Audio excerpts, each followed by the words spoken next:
accordance with Section 5 of the Open Public Meeting Act, please be advised that the notice of this meeting is made by posting on the bulletin board in Town Hall and forwarding to the official designated newspapers that this meeting would take place at the Milburn Education Center at 7 p.m.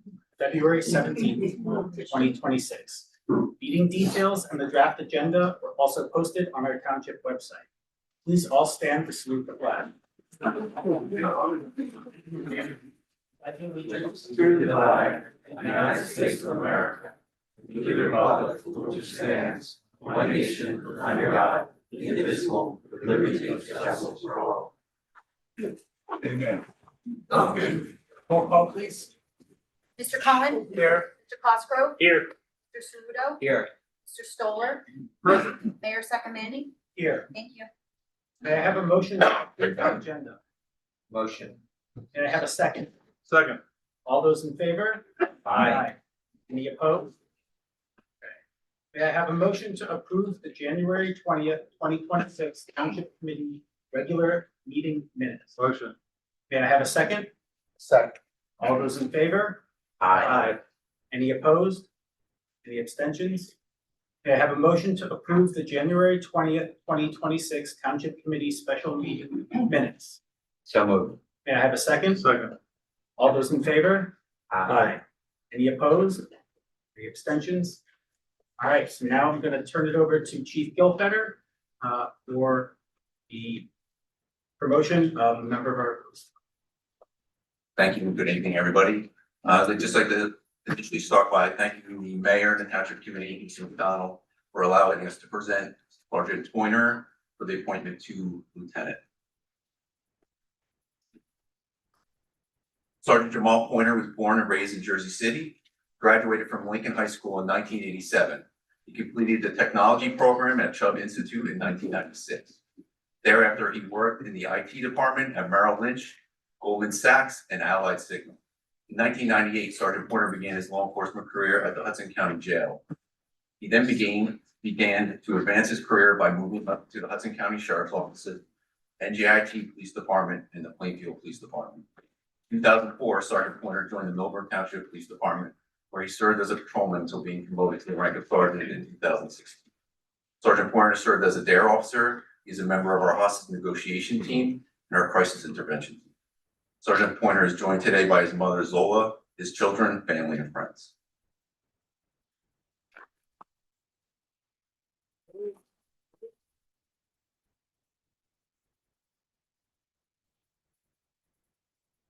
May I have a motion to approve resolution 26-057, which confirms the promotion?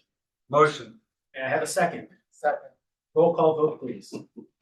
Mr. Cohen? Yes. Mr. Cosgrove? Yes. Mr. Saludo? Yes. Mr. Stoller? Yes. Mayor Sacramani? Yes. Thank you. Right, I will now issue the oath of office.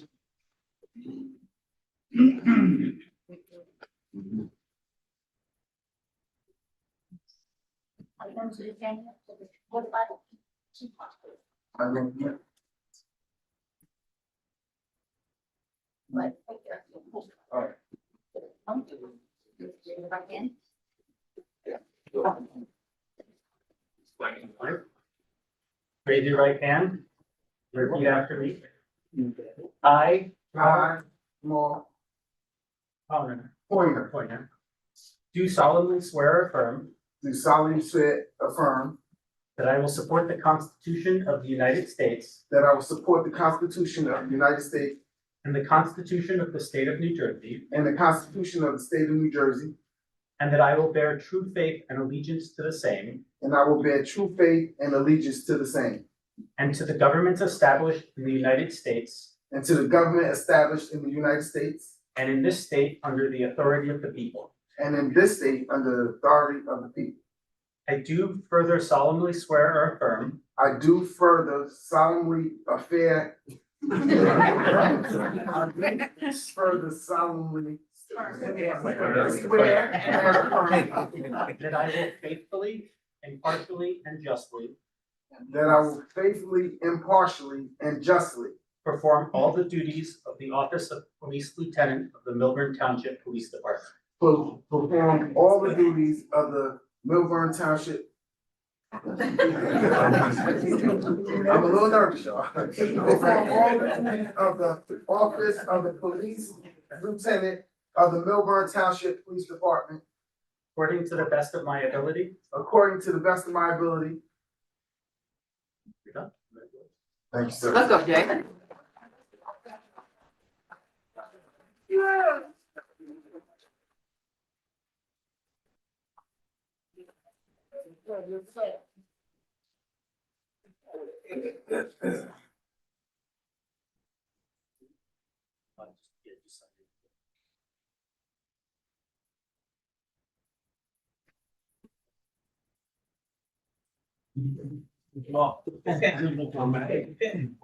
Oh. Got in the way. We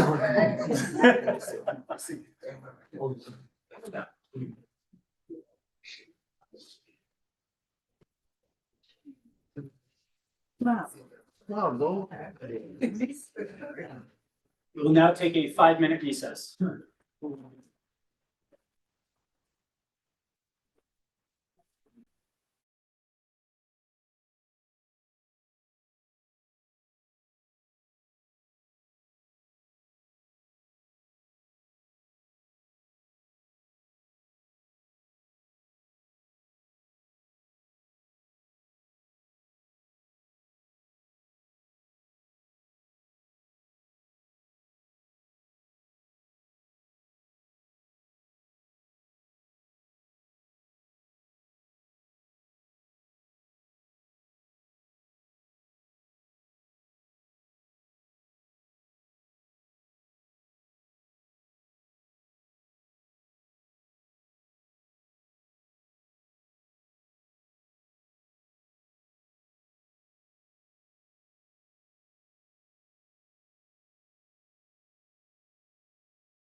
Okay,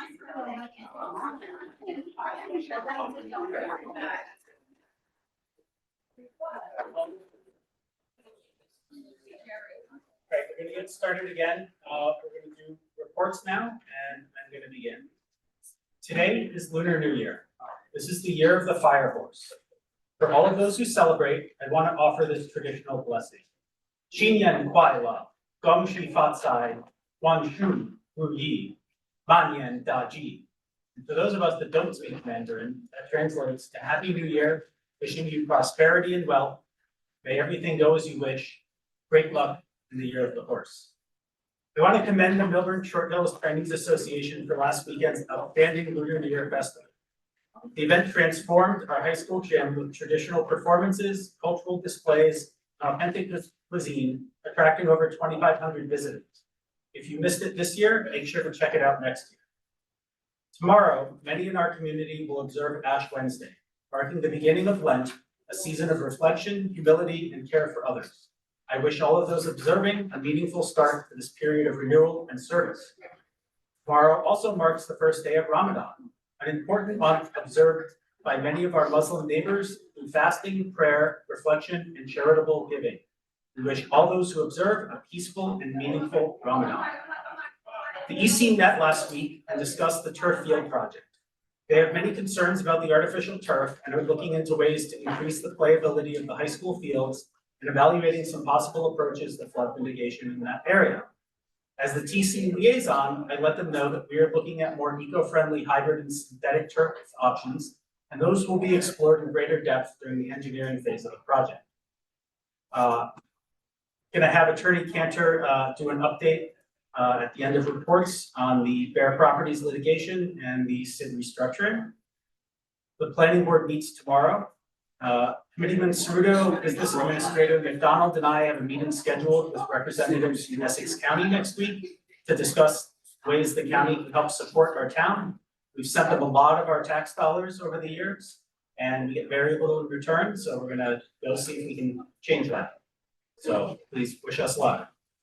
And finally, do you have questions about ICE? The Milburn Immigration Information Group is a nonpartisan group of neighbors who will be hosting a webinar with a panel of experts, including attorneys, state senators, and a former law enforcement official, to answer questions about immigration enforcement and what it means for our community. The webinar is going to be held on Sunday, February 22nd, and you can go to westhobart.org for more information. Committeeman Ceruto, over to you. All right, good evening, everyone. And just want to do a congratulations to our new police lieutenant, an amazing family and an amazing lieutenant who's done so much for this community. You know, I'll just leave it at that, just an amazing human. So really happy to see his promotion tonight.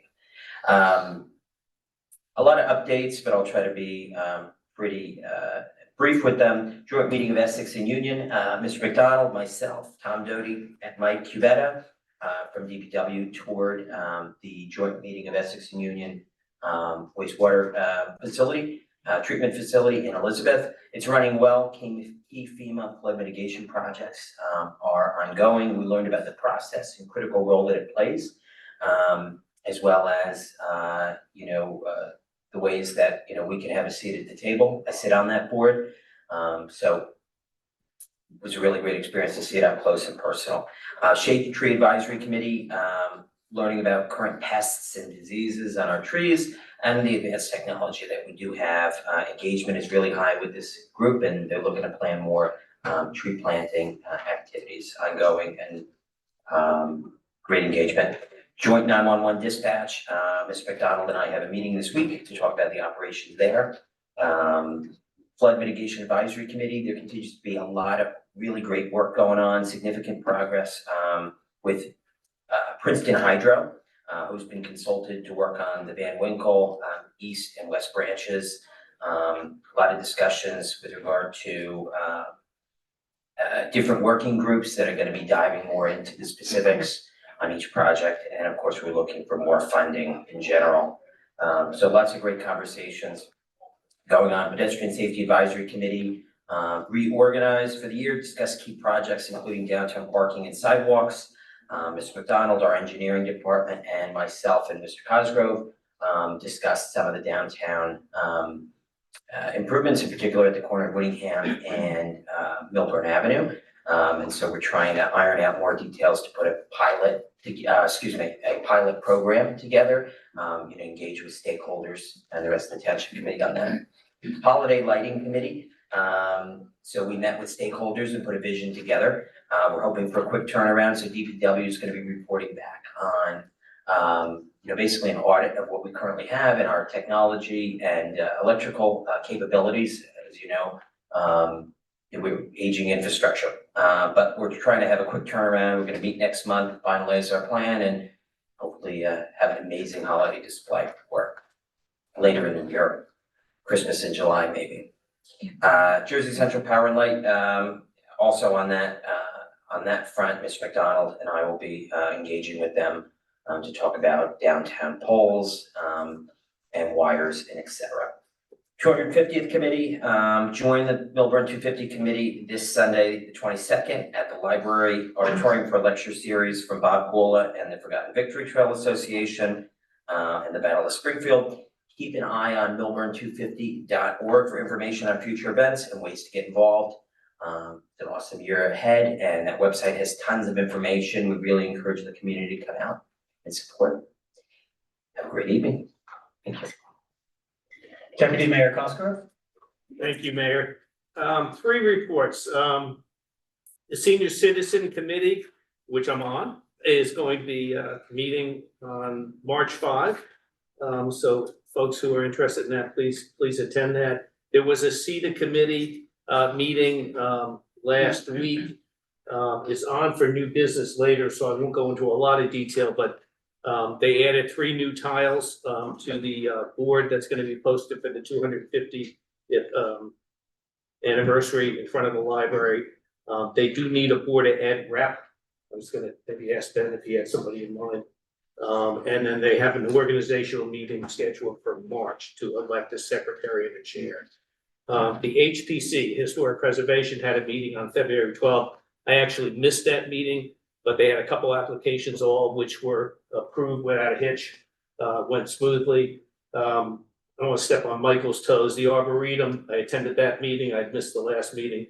I think the important thing for some of us is that the summer classes, their camp classes, are filling up really fast. So if you have children that age or know somebody's in town or out of town, even get them to sign up quicker. They're going to be spaced out of it. That's it. Thank you very much. Good evening, Todd. Thank you. I'll just add, while we're talking about the Arboretum, they're planning 2 events next week. Is a trivia night at the Palette Brewery in Maplewood, where the trivia will be, there'll be a lot of questions about birds. So if you know stuff about birds, you should go and you'll probably win. Registration can be found on their website. They're also, as it is the bird sanctuary, also planning a major event, which will be coming up in the next couple of months, but they're laying the groundwork now with the merchants to celebrate. I mentioned it before, Beak Week. And so they'll putting together a bingo card where if you go into a merchant, there'll be something related to the Arboretum's mission. They'll stamp it, and then it'll be entered into for prizes. The other committee I sit on is the zoning code subcommittee. There are 3 ordinances that should be being sent up to the full township committee for the next meeting. Most of them are definitional related, putting definitions in place that we didn't have, and also something with regard to building height. So that's where we are on that. Good evening, Stoller. Thank you, Frank. So big congratulations to Mr. Pointer, to Lieutenant Pointer, Jamal. I've known Jamal for the last 13, 14 years. His son Will was here. He played on my son's football team, wrestling team. I coached that team for 4 years in the rec. So it's just great watching the kids grow up and the success of the parents. Jumping into recreation committee, spring and summer registrations still open. Pool, golf, tennis memberships are open as well. Be sure to get your pool membership before May 1st to get your free guest passes. And the annual egg hunt in Taylor Park is scheduled for March 21st at 10 a.m.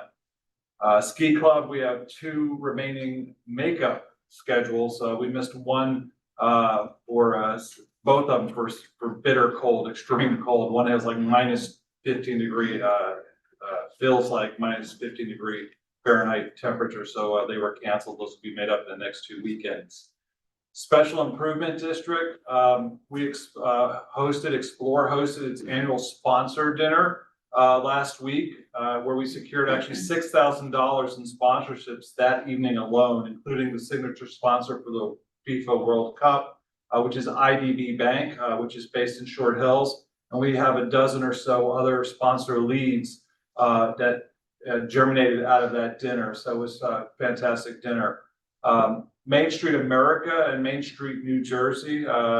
Actually, we hosted it here in Walk Downtown here in Millburn. It was actually 2 representatives from Main Street America. One was from Austin, and I believe the other from Houston. But they came to town, and then the woman from Main Street, New Jersey, she lives in Denville, I believe. But we had a great session with them. We walked downtown, we went to lunch, and they were very encouraged by everything we have going on in New Jersey. We're still working towards being that accredited community, which is the highest level of the national designation of Main Street. We just have a few more boxes to check on that. BOE, no real updates there. Other is the, as I said, Frank and I a couple weeks ago met with New Jersey Transit to talk about things they can do to improve and walk the platforms, et cetera. But just everybody in town, try to be, we have to be a little patient because I've been on a different continent. So I guess tomorrow's gonna be my first day dealing with this train, dare I say, debacle, but going through, trying to shove everybody through Hoboken. So I'll report back how that goes. Anything else? Joint facilities on fields, nothing there. Open space tax fund, we have a meeting on, due to the previous snowstorm, it was canceled. So after noticing and such, it's on, I believe the 23rd, Monday night, right? It's Monday night. And then affordable housing, I'll defer to council. That's it, thank you. Is this Administrator McDonald? Thank you, Mayor. Just a few brief reports. Just wanted to report back to the Township Committee that I met with Vic Benegra from Harbor One Consultants regarding the stormwater regulations, and he is currently getting Township proposal for a not to exceed to work on the special area standards as well as some additional regulations in the code to oversee single and multifamily residential projects. So we'll be working on that in earnest just to provide some of the feedback that he provided. This will take a little bit of time to make sure that that ordinance is addressed in a way that I think is the goal of the Township Committee. But we'll start working on that in earnest. I'm also working with the Township's planner regarding the sidewalk ordinance that was brought up. I think we have a draft of that we just need to review, which we'll be able to get to the Township Committee for the next meeting to take a look at. Just wanted to also let the community know that the police department is going through, I believe it's their 5th round of accreditation. They have been accredited 4 times prior. There is a public process involved in that. That is on the Township's website and has been shared. So if you want to participate in that, you can look at the Township website on how exactly to do that. And we've got a lot of projects getting ready to get started. Obviously, the weather breaking would be beneficial to that, but just to let everyone know, we are on track with once the weather does break, we have Taylor Park lighting completion, Taylor Park playground. We also had a pre-con meeting regarding phase 2 of our 2025 road reconstruction project. And we are working on currently the Gilbert Place pump station, which we hope to have in front of the Township Committee for easements and purchase of the one piece of property that is necessary to complete that project, for the March 3rd meeting.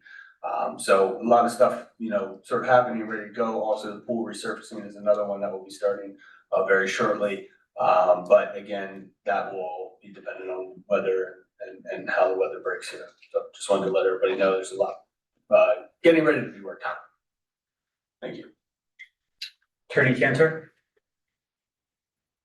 Thank you, Mayor. I was asked to give an update tonight on Bear Properties and Sid and how they're related. So just by way of background, there were two lawsuits filed, Bear Properties 1 and Bear Properties 2. Bear Properties 1 essentially challenged the formation of the SID and how that process went. There were two challenges to it. One was, did one of our committee people have a conflict when they voted? And the other was a feasibility study required? It was a protracted litigation, a costly litigation to the township. Following a hearing in which the court took evidence, the court dismissed that matter, finding that the committee person did not have conflict and a feasibility study was not required, allowing the SID to continue. The plaintiffs in that matter have threatened an appeal. In order to appeal, they'll need an order of the court, which we're still waiting for from the court. We've requested that order. There was also Bear Properties 2, which had a lot of overlay from Bear Properties 1. I believe it again challenged our right to have the SID in general. It also challenged specifically the assessments and the appeal process for the assessments. The township moved to dismiss that complaint. The court dismissed that complaint fairly quickly.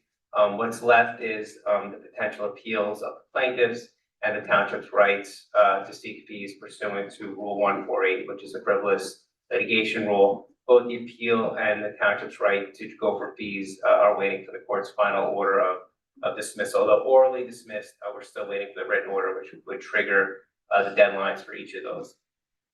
So given what's left and given those who have been following it in public, there's been a lot of public display. There's been a lot of back and forth. There's been asks for a mediation. So the township did meet with the plaintiffs and their attorneys.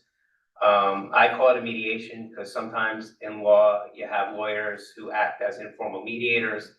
I was corrected that I'm going to call it a settlement conference, so there's no further confusion. Apparently a mediation can only be mediated if we have a third-party mediator, so I'm happy to call it a settlement conference. We had a settlement conference in which I attended, the mayor attended, the deputy mayor, our business administrator, and we met directly with the plaintiffs, the principals of the business, and their attorney. There was a large discussion. I believe a reasonable offer made by the township without getting into the specifics of that offer. That offer was rejected in its entirety by the plaintiffs. Again, that was to resolve any appeals of Bear Properties 1 and or 2, and also the township's claims for fees. So that gets us to where we are with our SID.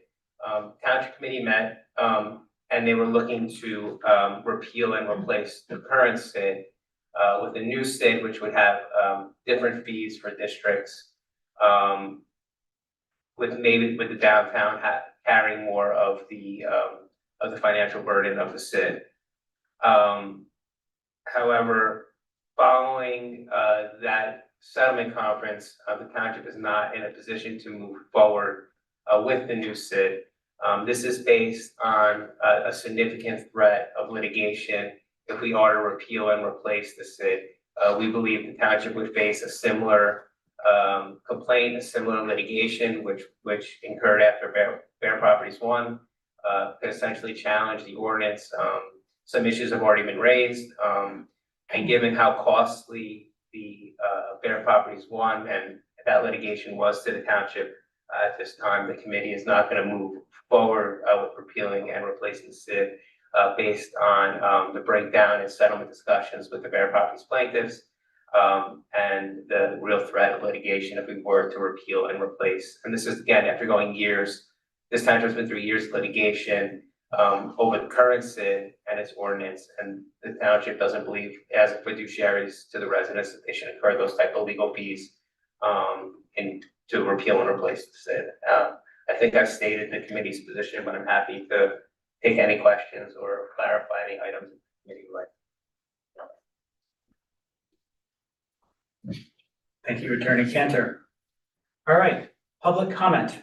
When invited to speak, offer your comments, please come to the lectern. Clearly state your name and whether you are a Melbourne resident and or property or business owner. Please do not provide your full address, seeing our meetings are recorded and readily available to the public. To help facilitate an orderly meeting and to permit all to be heard, speakers shall limit their comments to 1 3-minute session. You'll be prompted when there is 30 seconds remaining. A reminder, this is not a time for dialogue or to debate the matter, and this is a time during our business meeting for the public to offer comments. I now open the public comment period.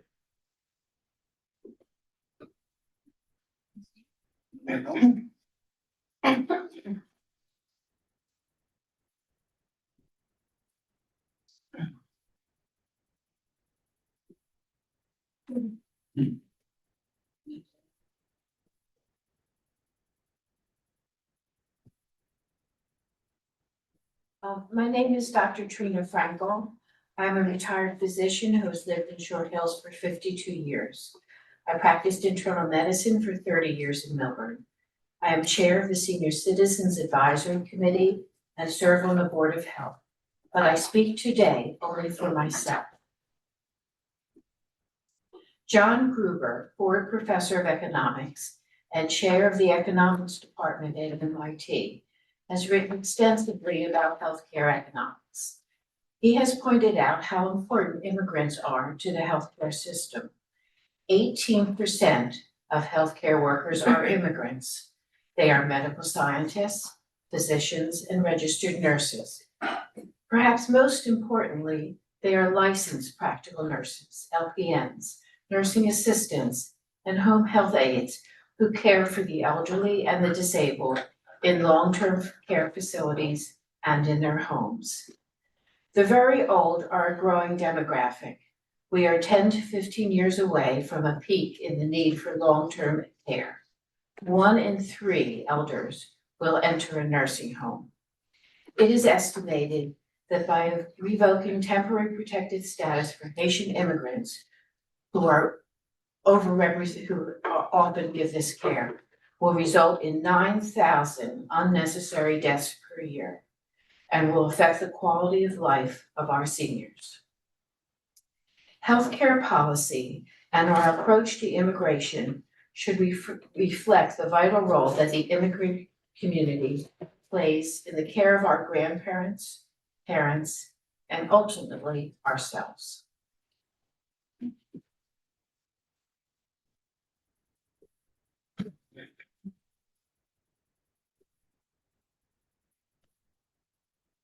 Bill Kirsch, Melbourne resident. First, I'd like to thank Mr. McDonald for resurrecting the microphone. Really helpful. I knew he could do it. This Thursday, February 19th, is an official day of remembrance, marking the anniversary of the signing of the executive order that put 120,000 innocent Americans of Japanese descent into detention camps. It is especially relevant this year, as Americans all over the United States resist attempts of the Trump administration to repeat that horrible mistake. Concerned citizens of all political affiliations, from Kansas City, Missouri to Roxbury, New Jersey, are rallying against a massive plan to build concentration camps across the entire country. Why does the government even need such a large national detention complex if the goal is truly not imprisonment, but deportation? Could it be because the contracted private prison companies only make money for the head counts they hold? Why are detainees shuffled so often between distant locations at additional taxpayer expense? Perhaps because it makes it harder for their families and lawyers to locate them? And why are they held often with no criminal records or due process, and even after court orders release them? We know that even here in our county, in Newark's Delaney Hall, lawful inspections are resisted. Families wait in the cold for hours to visit. And reported conditions are far from acceptable. Let's learn from history and stop this massive discriminatory incarceration. Thank you.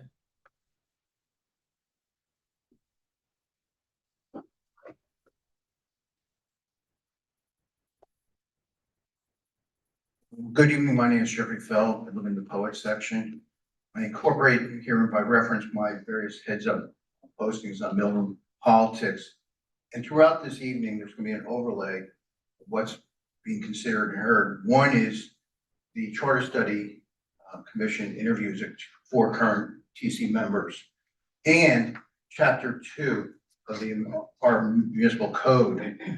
I will address Mr. Cantor's remarks at the public hearing on the city special assessment. We are starting the calendar year 2026 budget process, and if you look at the bill list, there seems that we have certain costs that I think we should be fronting. Additional costs or debt service increase because the amount of bond anticipation notes dramatically increased from last year. Snow removal costs are going to be higher this year than last year. Health insurance, we know premiums, if you look at any other municipality in the state, the premiums have gone through the roof. Utilities, employee costs have gone up. Tonight on the agenda, there's two MOUs, but the MOU is not attached, nor there's a chart alerting the public what the additional cost will be over the life of this new contract. If you look at the bill list, there's various high center litigation costs that are being incurred, that we're paying out trust funds and not through the JIF insurer. Also, there's monies for an appraiser.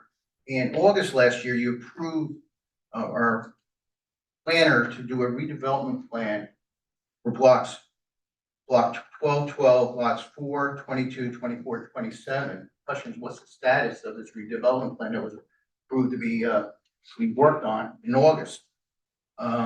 Increased capital project costs. The Milburn paper mill project. We've had 2 change orders, town hall renovations, there's been change orders. Based on the interviews, there was talking about RFPs. To my knowledge, the architect for the town hall renovation never submitted, nor there was no RFPs that were submitted. So there's questions how he got a very large contract. Later on today, you're gonna have first reading on round 4 zoning ordinances. And I want to offer this out that our whereas clauses should give more of the procedural history. Because the state has imposed a March 15th, because March 15th is a Sunday, March 16th, that we had to adopt all our round 4 ordinances. And I think the whereas clauses should reflect that we've are part of litigation seeking a stay from the United States Supreme Court now, that there has been 2 challenges to it, but when you look at the docket, those challenges have not been denied or withdrawn. And if you look at templates of other municipalities, Fair Share Housing Center links the round 4 with round 3, and we're fighting round 3. I guess my time's up, and I'll be back here for response to speak. Thank you.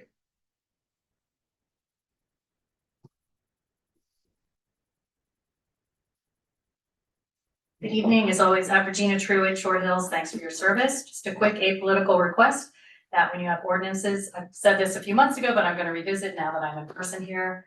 If you could put your ordinances in your Milburn weekly message. I know it's a long message full of great information, but I think ordinances are at the crux of what you do and the work you do here. I think it would be great for transparency if you could put in your Milburn message what ordinances are coming up, both those that are first reading and those that are second reading and the date. And also on your website, if you could put a direct link, ordinances upcoming. It's really hard to find the ordinances. You have to go to the agenda and then scroll down, and it would be easy if it's just a link.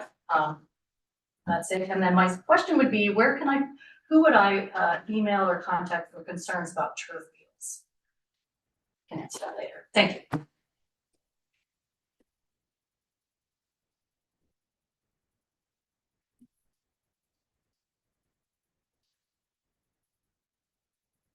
Judy Christian, Township resident.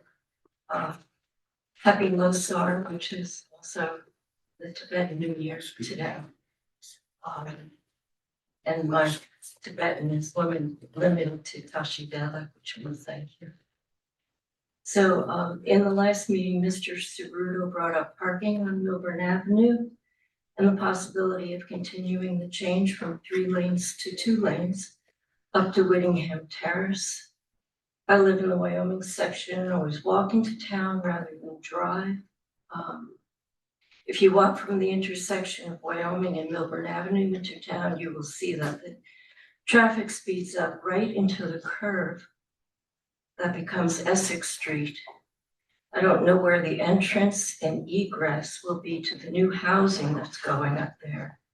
But the way the cars go around that curve, one might foresee some potential traffic problems or hazards. And please excuse my ignorance if this has already been discussed. Walking in the other direction from the center of town to Wyoming and Milburn Avenue, cars speed up once they pass the light at Lackawanna Place. I don't recall exactly, excuse me, but I believe the Complete Streets proposal originally included a roundabout or something like that in the area near the former Andy's property. I'm just bringing this all up to ask that the 2-lane change not end at Whittingham, but that the town look into the possibility of continuing that change up to the area of the new housing, where I think it could end up being prudent to have a traffic light.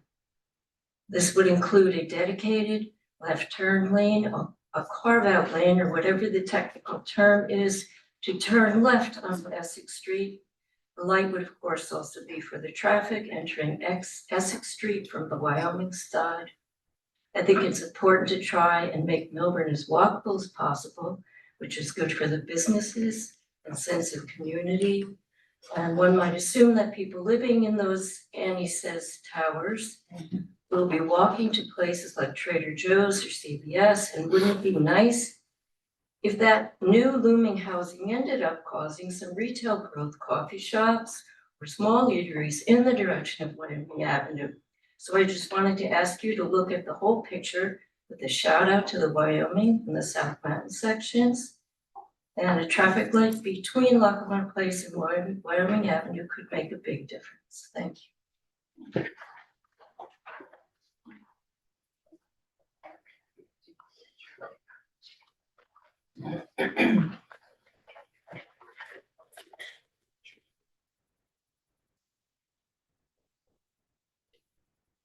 Good evening. My name is Cheryl Damaris. I'm chair of the Milburn Short Hills Democratic Committee, and I'm joined tonight by my counterpart, Jean Pasternak, chair of the Milburn Township Republican County Committee.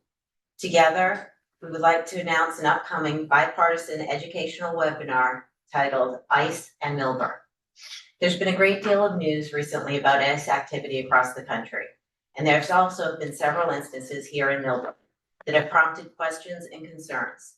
In light of that, we wanted to help ensure our community has access to clear and accurate information. The webinar will take place this Sunday, February 22nd at 3:30 p.m. via Zoom. It will feature 5 panelists, including state senators from both parties, immigration attorneys, and a retired representative from local law enforcement. The panel will be moderated by Jane Shen, a local resident and principal of NYIS and immigration law. Panelists will respond to questions submitted in advance by members of the community. Questions are still being accepted, and they'll be accepted through tomorrow. This program is intended to provide residents with factual information about immigration and customs enforcement and to clarify the rights and responsibilities that exist under the law. Our goal is to ensure that members of the community feel informed and understand where to turn for reliable information. Jean?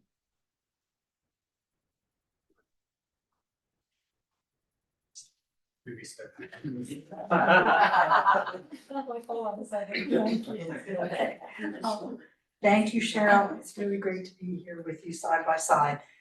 This program was organized by MIIG, Milburn Immigration Information Group. It's a bipartisan group of residents who came together with the goal of providing factual information about residents' legal rights in connection with immigration and customs enforcement activity. This effort began with a simple conversation between my friend Jorge, a neighbor, and myself. We are on opposite sides of the political aisle, but it's grown into a collaborative, community-focused initiative. Our shared goal is education grounded in facts, respectful dialogue, and neighbor-to-neighbor engagement. We are grateful for the support of Mayor Frank Sacamandi, the participation of our knowledgeable panelists, and the cooperation of both local parties in making this event possible.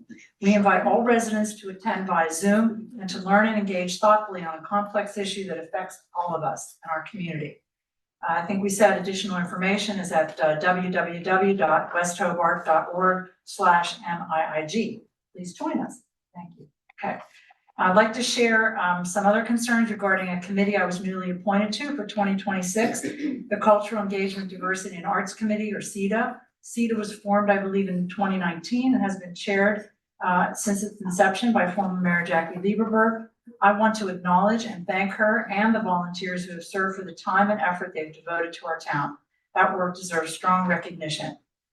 As a new member, though, I was surprised by how the committee operated its first meeting of 26, particularly in light of the resolutions governing CEDA that have been reaffirmed year after year by this township committee. At the February 4th meeting, there was not an agenda or reorganization and no election of a chair or secretary, despite those being required by the resolutions.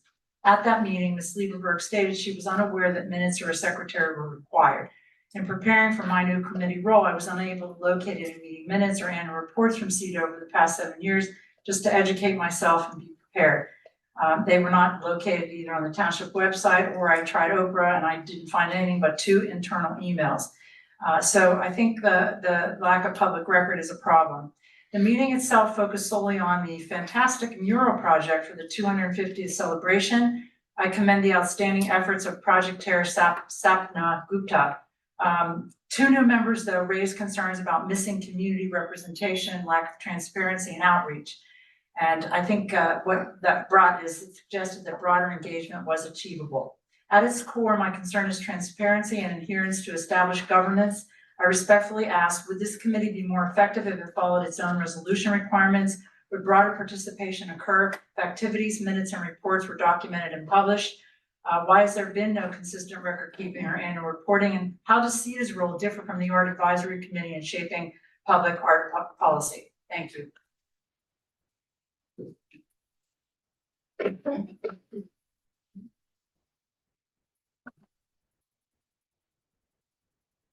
Hello, good evening. My name is Jorge Mastropietro. I'm a Short Hills resident. I'm an architect with a master in urban design and urban planning. So I'm here to discuss how we can handle the new stage of housing mandate. Under the 2024 Fair Housing Act, suburban community like ours face significant growth requirements. Millburn and Short Hills are at crossroads. The conversation usually collapses into 2 extremes: total resistance or excessive development. But there is a middle path, one that fulfills our obligations, legal obligation, while actually making our town more vibrant and sustainable. Our downtown should be our heartbeat, yet many feel it lacks the energy of towns like Summit or Montclair. A healthy downtown needs people. By bringing residential units to our town center, we provide a built-in customer base for local business, ensuring our downtown stay active. However, this only works if the scale of our buildings, fits our town's character. Proposed development often triggers fears about traffic and school overcrowding. But the data tells us a different story. In New Jersey, 1 and 2 bedroom units historically generate 5 fewer school children than single family homes. These residents are typically empty nesters from within our own community or young professionals who want to join our community. Also, we must clarify what affordable means. We are not talking about social housing. We are talking about workforce housing. These are homes for teachers, nurses, and police officers who keep Millburn running, but currently cannot afford to live here. Welcoming them isn't just a legal mandate, it's a moral obligation. If we don't allow growth in downtown, we force isolated patches of development in remote areas like around the Short Hills Mall. This is the worst of both worlds. Instead of a walkable town center, we get disconnected buildings that force people to drive for everything. True sustainability means putting people where the infrastructure already exists. Downtown density is an investment. Density on this outskirts is just traffic. So we must stop saying no, and we should start asking how. So let's stop planning in patches and let's start planning for a Millburn that is vibrant and a prestigious town. Thank you.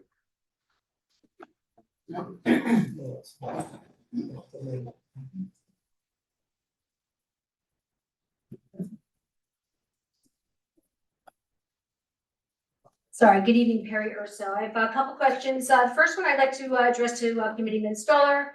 Why the assessed property owners were not notified about the Main Street, New Jersey visit?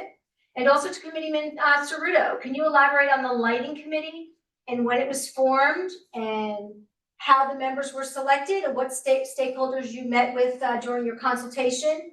And were they commercial or residential stakeholders? You can kindly add that. So interesting. I didn't think I was going to use this tonight, but I am, as you know, I do not feel comfortable coming here. I am appalled about what I heard during reports. Yes, we did meet with on January 21st, and we were told that this was a confidential meeting, and we were there probably about 2.5 hours. We were with the Attorney Cantor, our mayor, our deputy mayor, our attorney, my husband and I were there. Right out of the door, they attacked us with a threat that they're going to come after us for legal fees. And there's a lot of litigation going on in this town, and I think a lot of these litigations need to be looked into as far as, but we know it's clear, and you want to make an example. So I didn't think I was going to need it today, but I do have the letter. It is submitted confidential. Mr. Cantor felt the need that he wanted to elaborate on that. The moment that we got this letter, I asked every one of my friends. I asked my husband, I said, would you sign this? Would anybody in the right mind sign anything without seeing what you're signing? They asked us to waive our rights for an ordinance that was going to be repealed and replaced, and told us that we have to waive our rights for the opportunity to perhaps file another lawsuit. I will read, and you can Oprah that letter, it's Oprahable, but I would like to, and I'm gonna read our response from our attorney. I am in receipt of your last final deadline proposal letter sent on Wednesday afternoon.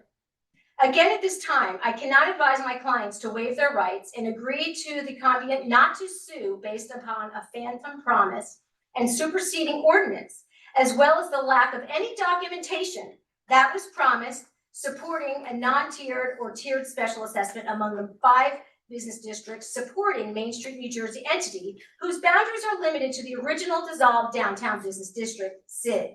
In addition, the legal landscape has dramatically changed, and since your original proposed email on Monday, you may wish to consider Monday's recorded posted Charter Study Commission public interviews, Councilman Stoller and Ceruto. Ms. Russo, your time is up. I understand There's a second public comment period then. At least I got the importance out of it. Nobody in the right mind would sign anything without seeing. I'm sure you would advise your husband of the same.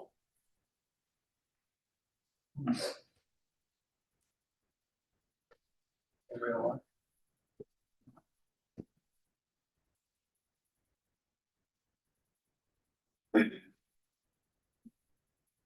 Good evening, Jerry Kong, Short Hills resident. I'm a volunteer newly appointed on the CETA committee. I also serve as secretary of the Millburn Charter Study Commission, but I'm here tonight appearing strictly as a resident. Because of my work with the charter, I have a natural interest in how our boards are structured, and I've spent some time trying to understand the administrative history of our current projects. Based on a review of resolutions 20-035 and 26-032, these are renewing resolutions establishing CETA as a committee. And my experience at the committee's recent meeting, It appears that CETA has been operating for some time without formal reorganization, elected officers, or public minutes as required by those resolutions. This matters quite a bit because transparency isn't just a procedural nicety, it's the foundation of trust in local government. When a committee dedicated to cultural engagement and diversity operates without public records, without open outreach lists, and without documented decision-making, it inevitably becomes dependent on personal networks rather than genuine community inclusion. We saw the consequence of that at the February 4th meeting, where it emerged that Mount Zion African Methodist Episcopal Church, an enduring institution in our community, had not been successfully included in a diversity mural meant to represent all of Milburn. That's precisely the kind of outcome that proper process is designed to prevent. A committee whose mission is to celebrate every voice in this community should be the last place where who gets included depends on who is connected to whom. Transparency isn't bureaucracy, it's how you make sure the door is actually open to everyone. Regarding the 250th mural, the meeting discussion raised some questions for me about the standard paper trail. It was mentioned that a stipend was received from the mall at Short Hills, but an exact figure wasn't made available. After a careful review of the public record, I haven't seen a resolution from this body formally accepting those funds. Similarly, while there's a plan for the DPW, it appears that there's a plan for the DPW to mount a structure described in the meeting as weighing 400 to 500 pounds on the library wall, it's unclear if the standard professional contracts or structural safety reviews have been finalized. I'm not suggesting these steps haven't been considered, but as a new member, I haven't been able to locate the documentation that usually supports a municipal project of this scale. The 250th anniversary is a celebration of our country's resilience through adversity. I think it's up to us to make sure the foundation of our local celebration is just as solid. I'm asking the committee to verify that the donation records, artist contract, and installation permits are in order. Ensuring that we follow the right process is the best way to live up to the ideals we're supposed to be celebrating. Thank you.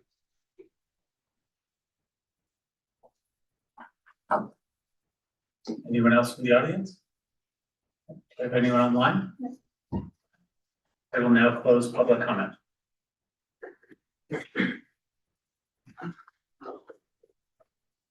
All right, so start with you, Committee Ceruto. Do you have any responses? Yes, I do. Miss Christian, just wanted to respond regarding Wyoming Avenue and just in general, you know, I think I serve on the Pedestrian Safety Advisory Committee as well, as obviously pursuing this project on the Township Committee, and I'd like to look, I'd like to look wide scope on our streets, and I would agree with you that cars are moving way too quickly. That's one of the big issues that we do see on Milburn Avenue, and why I do want to utilize parking and of course crosswalks and such for pedestrian safety, but also for, you know, we've all been on the roads here in New Jersey, road rage. So I think lowering the temperature and lowering the speed of Milburn Avenue is certainly within the scope of our long-term plan. In the short term, I think we're going to focus on that intersection, and then you know, why not? Let's keep the door open and see if we can move down Milburn Ave. I also would agree, Milburn Ave, yes. I would also agree that intersection is really dangerous, Essex, and you know, I saw a head-on collision, car going the wrong way on Essex Street, you know, bam, hit a car heading the right way down Essex Street, you know, right by that development. So I think we have to watch it closely, and if it's a traffic circle, if it's a traffic light, if it's something, you know, I want to ensure that we're prioritizing that intersection. Because it's really dangerous and people have to cross there, right? People who have to go to the train, people who want to go shopping. It's just not a great situation. So be assured that I will keep an eye on that intersection and that area of town. I also just want to respond to Ms. Urso. So at the last Township Committee meeting, I made just a public call. Anybody who wanted to be involved in lighting, this is completely spearheaded by me and Mr. McDonald. You know, just getting any residents who are interested in lighting. No, so nothing's been finalized. I didn't choose members. It was just anybody who did email in. You know, I invited to a meeting. So if you'd like to participate or anybody else would like to participate, just trying to get a vision so we can get things purchased and we don't fall behind. And that would be lighting every single business district in town and frankly, every district-ish area of town.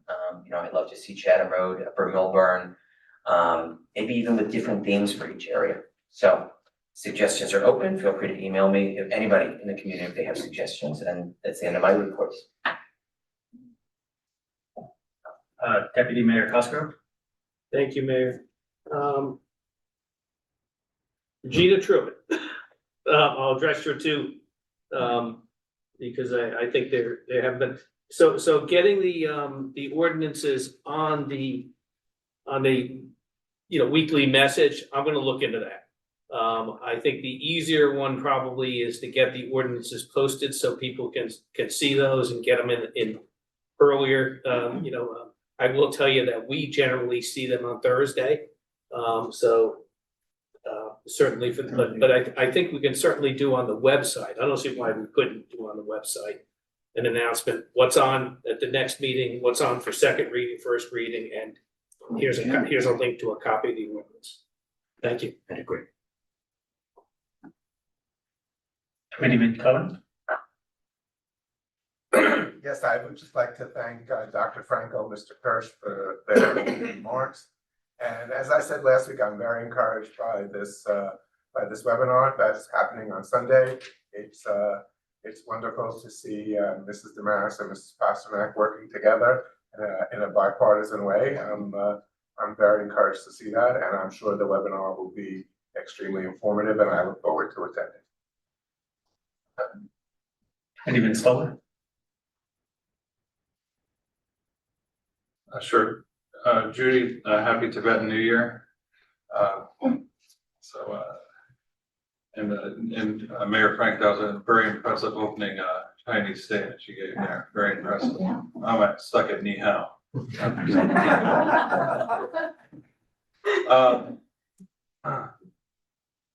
Dr. Franco, thank you for enlightening us on the healthcare economics. That was very informative.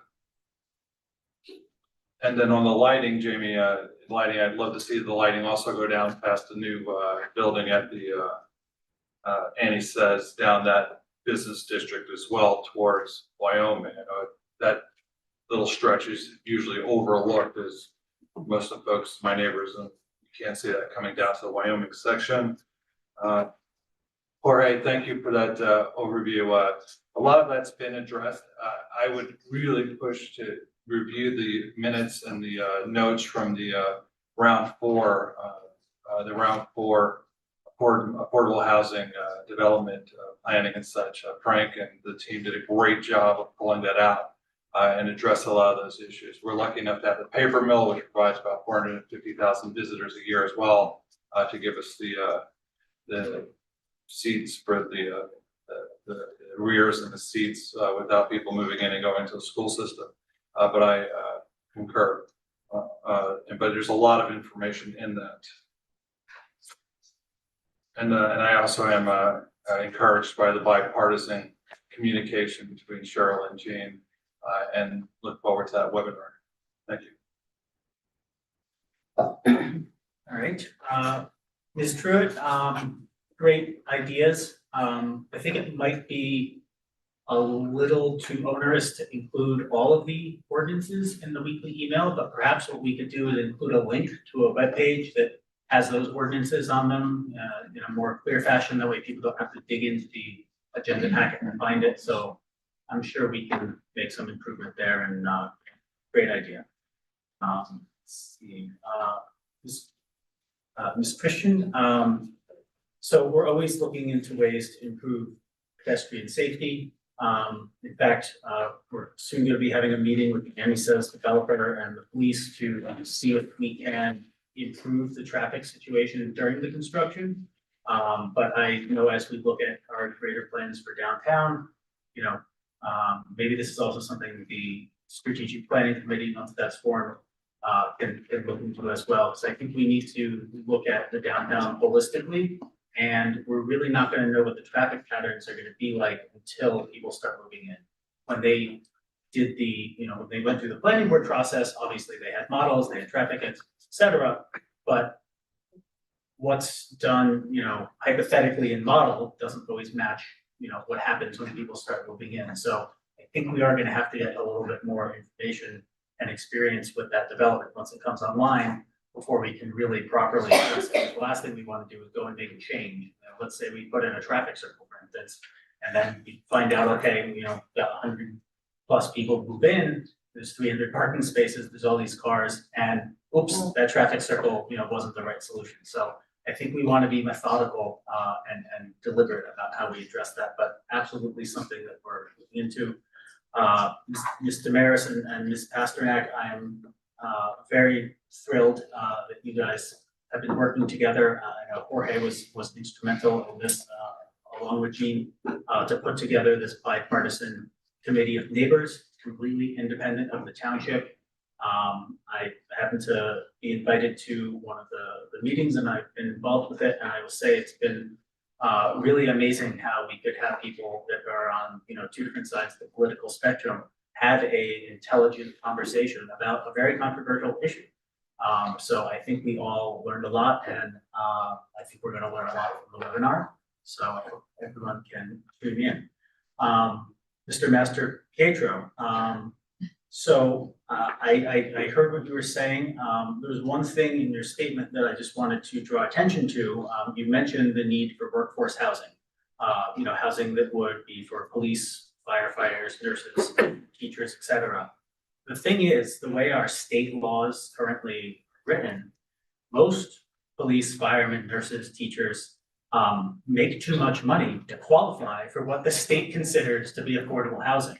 Unfortunately, they don't have a mandate or a set aside for what's considered workforce housing. So I believe right now, if you make your family of four, you make more than $80,000 collectively, you don't qualify for what the state considers affordable housing. Now, obviously, $80,000 a year of a family of four is probably not enough to live in a town like Milburn, but I think this is an area where the state needs to really take a step back, look at its affordable housing laws, and see if they make sense. And I think there's a lot of room for improvement there. So I appreciate your remarks. I also I believe you were involved in the ground floor process. I think that committee did a fantastic job. I think we did an excellent job of trying to meet our state mandates and also being intelligent and responsible about where we put the development so as to make sure they were in areas that had the necessary infrastructure to support it. We've got some developments that are gonna be over by the mall. We have a smaller one that'll be in the downtown. I will say, to your point, Mr. Master Pietro, we are gonna actually have a lot of housing in the downtown. So it'll be very interesting to see once Annie Says comes online, and any potential future developments, whether that actually does bring a positive impact to the downtown. Hopefully it will, but we'll certainly see. Let's see. Frank, can you just address the issue too, that one of the flaws with the affordable housing or workforce housing is that it does not address locals' workforce. Right. It's Yes, open to the entire state, and there's a lottery of say 50,000 people for 100. Right, well, there's no actual construct for workforce housing yet, but the affordable housing that the state considers affordable, there's a lottery system, and there's no way to ensure that the people that work in town get, or, want to live in town, get any sort of priority. And that really flies in the face of what the Mount Laurel Doctrine was all about. Mount Laurel Doctrine was, the whole idea was that the workers in the town should be able to afford to live in the town. Well, the way the state has implemented it, that's not really what's been happening. Can I just add, it's not just the workforce, it's also, if we were doing any senior housing, it's not necessarily the seniors that live in our town, it's the seniors from the 4-county area that go into a similar lottery to be chosen. And so, again, that's something that's really not the way it should be. I mean, the whole point of this was to let people remain in the town that they had always lived in, and that's not the way the law was written. Yeah, so I think one of the things we'd encourage the community to do is to write to your legislators. We obviously are putting our money where our mouth is on this dais and speaking up against what's going on. But I would write Alex Gill, Rosie Bagoli, John McCann, our legislators, and let them know that you don't support this aspect of legislation and hopefully they can express that. But we're not state representatives, and so we're caught in this circle. I mean, this is a continuous circle. You heard it, seniors, municipal employees, who can live here? Anybody. And sorry, Frank, while I was traveling, I saw a headline, I got an email from First Jersey about the Montville has advanced now. And they're, you and I are personally named as plaintiffs in that lawsuit. You can just give everybody a little overview of that and what transpired. Sure, yes, so, Benjamin Stoller and I are personally named in a lawsuit, that has gone, at this point, it's in front of Justice Alito at the Supreme Court. They are looking for an emergency stay on the March 15th deadline. And the case is challenging the way the allocations were done for the fourth round. There were a number of towns that had urban aid exemptions. So like Montclair, for instance, didn't have any affordable housing requirement. Jersey City, of all places, no affordable housing requirement, right? So there's obviously a lot of flaws with the law, and this lawsuit is seeking to try and draw attention to that and correct that. And we will, I believe the state had to file their paperwork today, so we'll see what happens with Justice Alito. I would just like to add, it's true, Jersey City doesn't have an affordable housing requirement. However, they have built affordable housing, but that does not count toward, so when they figured out what the demand is for affordable housing, those units are just not included. And so that would imply that the demand is overstated since those weren't counted. Jersey City, Newark have built a ton of affordable housing, and that's to their credit, but that doesn't change anybody else's obligation. I agree with that, except for the fact that, Jersey City, I believe, has built 20,000 additional housing units in the past 5 years, and I believe only 1% of those units were affordable. So had they been, following the state guideline and 20% were affordable, we'd have a lot more affordable units. Look, I think we've beat this horse to death. So I'm gonna move on. Mr. Secretary, I just wanted to add, just throw my weight behind also the support from Ms. Damaris and Ms. Pasternak and Mr. Mastro Pietro, bringing together this excellent bipartisan group. I think it's excellent. They've been working together. I hear your voices, we all do, and everybody has rights here in this town. Amen. Would anyone else on the dais like to throw out my comments? I typed something up, can I read it? Kidding. I wanted to say it because so everybody knows. So, Dr. Kung, there's definitely issues with CETA, and the item is on their new business. We're gonna be discussing that. Obviously, I think boards and committees should follow the guidelines from either their founding ordinances, their state statutes, or their founding resolutions. So we'll be discussing that more later. Ms. Urso, so the settlement conference was confidential. And I believe Attorney Cantor was very deliberate in not revealing anything that was talked about during that conference. The email that you said could be Oprah, I believe that was also privileged communication, and I don't believe it to be Oprah. Mr. Cantor can correct me if I'm wrong, but I believe that you just perhaps inadvertently divulged, some of what was discussed at that conference. So might want to be more careful about that next time. If you want things to remain confidential. It wasn't the town that broke that confidentiality. All right, Mr. McDonald, any responses? No responses to public comment, Mayor, but I did want to just touch on a few items in the consent agenda for the Township Committee and the public prior to your vote on it. Just by way of additional information, the grant that the Township is receiving is a $50,000 CDBG grant for site work at the Town Hall project. We are authorizing the transfer of surplus property. We're donating some of our used light bars and things from police vehicles to a volunteer first aid squad in Parsippany. And the change order for parking lots, B and C under the paper mill, is not additional funds. It is part of the same funding that was provided.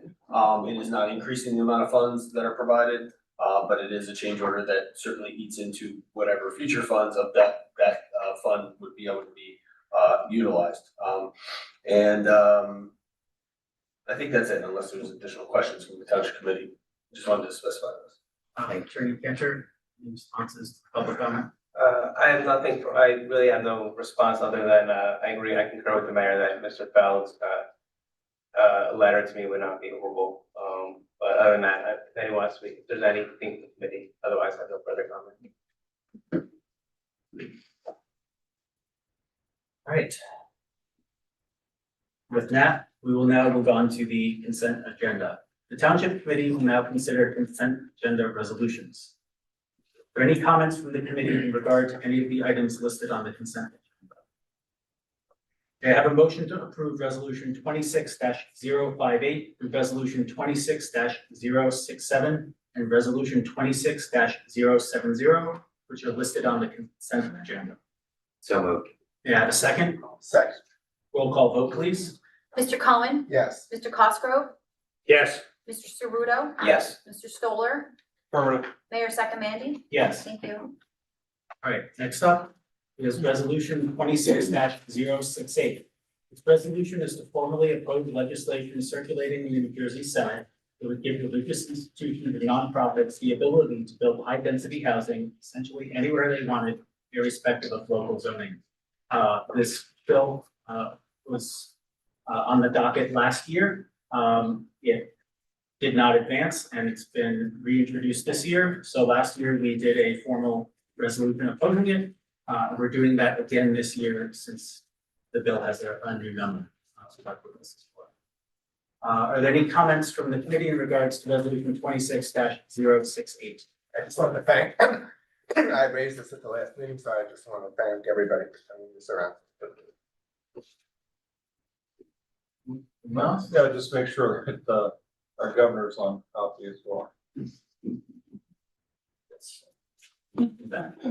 all right, may I have a motion to approve resolution 26-068? So moved.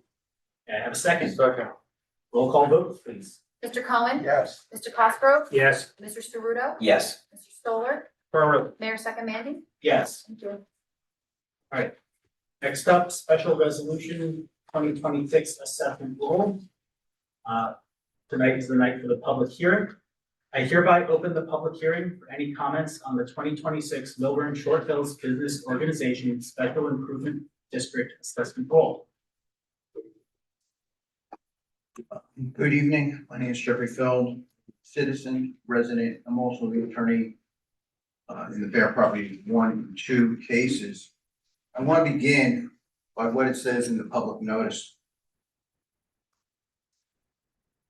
Today, the TC will consider objections to the special assessment to be levied against benefited and accessible properties in the Milburn Township Special Improvement District. The assessment roll prepared by the Township Tax Assessor has been filed and you ought to look at. This is the annual time where we make Oprah requests. Where is the report to justify same assessment being applied to 4 districts? Especially considering that the state in 2024 told you to redraw the boundaries of the Main Street, New Jersey entity to the downtown area.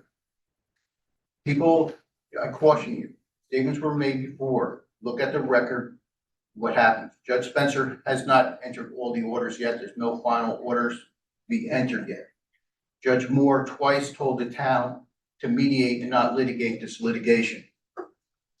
A special assessment is different than a general tax assessment. Tonight, you had to show that the rate that's being used on the 4 other properties that are at downtown is fair and equitable. I don't know how you do that. You have no proof. You have no evidence. This is a state preemption issue. It's not a police power issue. I caution you about Judge Sabatino's recent opinion about equal protection, which he scolded various municipalities for applying the wrong test. Article 2 governs this. You all took a sworn oath when you took your office to execute and enforce the law. The law is a special assessment. You have to show the benefit received by these 4 other districts that are subsidizing the downtown. There's no record, Judge Spencer, this is Bear Properties too, because you have to remember, the first 2 years of the SID, there was no special assessment. Taxpayers paid for it. In addition, there's real questions that we didn't talk about as part of Bear Properties 1, is whether proper notice was given to all taxpayers that 50% of the SID executive director would be paid in perpetuity by taxpayers. The perpetuity issue is now up in another issue in front of Jersey City, in front of the state Supreme Court. Thank you.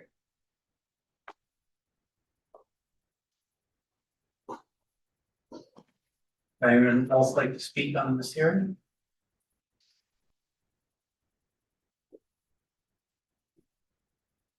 Harry Urso. I understand that we probably don't have the opportunity to speak again after a presentation or comments are made by the SID board, is that correct? So final public comment at the end of the meeting. Oh, okay, then it's after the fact. Okay, you can just give me my time back, I'd appreciate it. I have a few questions. Have property owners subject to the special assessment received a proportional analysis demonstrating a direct benefit to all 5 districts prior to tonight's assessment roll hearing? Nothing was attached to the agenda. As the governing body, do you affirm that the special assessment in its current form is fair and equitable? What is the legal distinction between key indicators, KPIs, and a direct benefit analysis? What is the formal appeal process available to specially assessed property owners whose properties are subject to this levy? Did the SID receive a Main Street, New Jersey designation status in 2025? Did the Main Street, New Jersey advise during the 2024 second application review that the proposed boundaries were accepted and subsequently direct the SID to reduce them by excluding the 4 outer business districts? At the time of the amended resubmission, did all 5 districts remain part of the SID and subject to the special assessment roll approved by 4 sitting town council members in February of 2025 and billed by April 2025? Did the SID obtain township council approval or consent prior to submitting the amended second Main Street, New Jersey application with the reduced boundaries? Were the 4 outer business districts ever formally removed from the 2025 assessment roll, despite their exclusion from the amended Main Street, New Jersey application? And was the exclusion of the 4 outer districts from the amended boundary a prerequisite to obtaining the Main Street, New Jersey designation? Thank you for your time and consideration, and I hope you got my letter via email. Anyone else like to speak on this hearing? Do we have anyone online? I'll now close the public hearing. And I'm gonna start by addressing some of the items.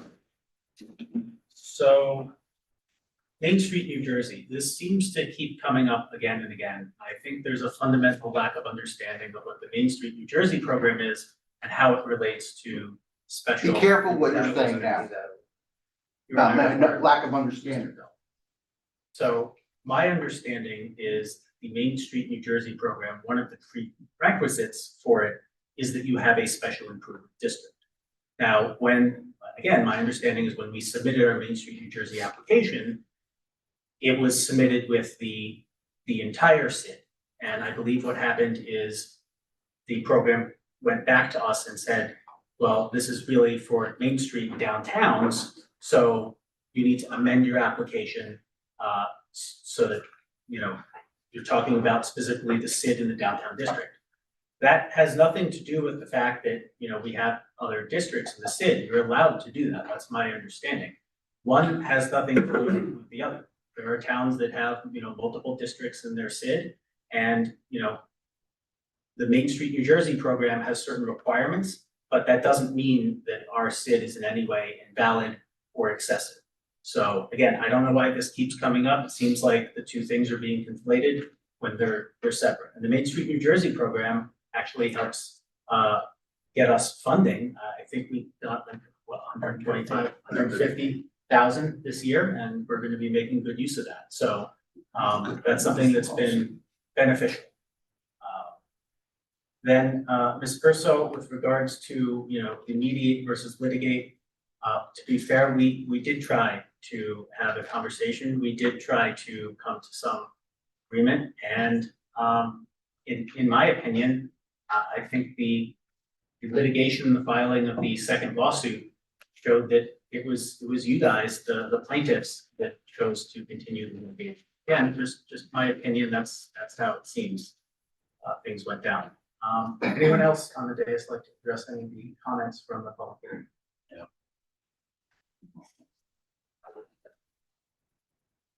The one thing I'd like to mention, I agree on the conflation of the Main Street designation and why they did that for those reasons, which you articulated well, Frank.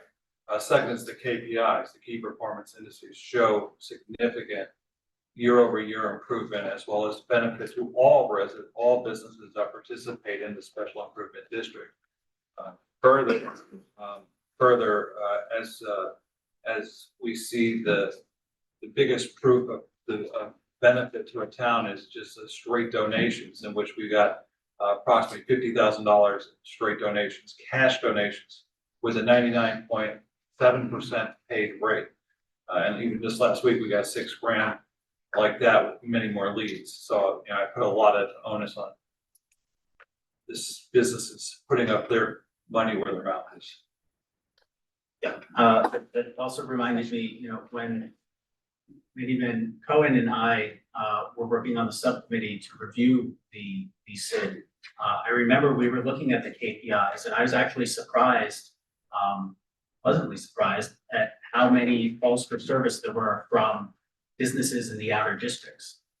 So, the SID does more than just have events. A lot of people think, oh, it's just, about the events. No, there's a lot of stuff that goes on behind the scenes. There's a lot of assistance that the SID provides to the businesses within its boundaries. And in fact, there's even been businesses outside of the boundaries that have asked the SID for help, and the SID has had to unfortunately turn them away because, you have to be in the SID to get the benefits. So, I do think that the outer districts certainly benefit from the SID.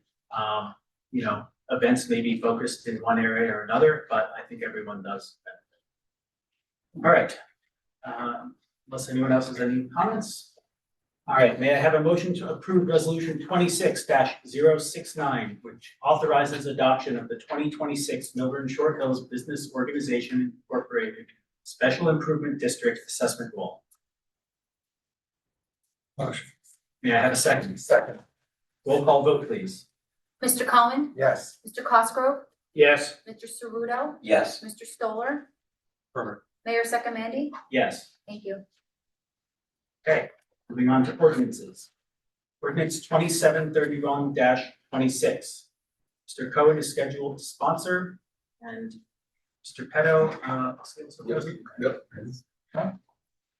Okay, I would like to present an ordinance entitled ordinance number 2731-26, an ordinance to amend development regulations and zoning ordinance section 501 affordable housing. The purpose of this ordinance repeals and replaces development regulations and zoning ordinance section 501 and section 502 to implement the township's fourth round housing element and fair share plan, and to update local standards governing the creation, administration, affordability control, affirmative marketing, monitoring, and enforcement of very low, and moderate income housing units. The ordinance establishes requirements applicable to inclusionary and 100% affordable developments and other affordable housing mechanisms, including, among other items, a municipality-wide mandatory affordable housing set-aside in specified circumstances, rounding fractional unit treatment, phasing completion standards, design and bedroom distribution requirements, accessibility requirements, duties of the municipal housing liaison and administrative agent reporting through the affordable housing monitoring system, and enforcement and appeal procedure.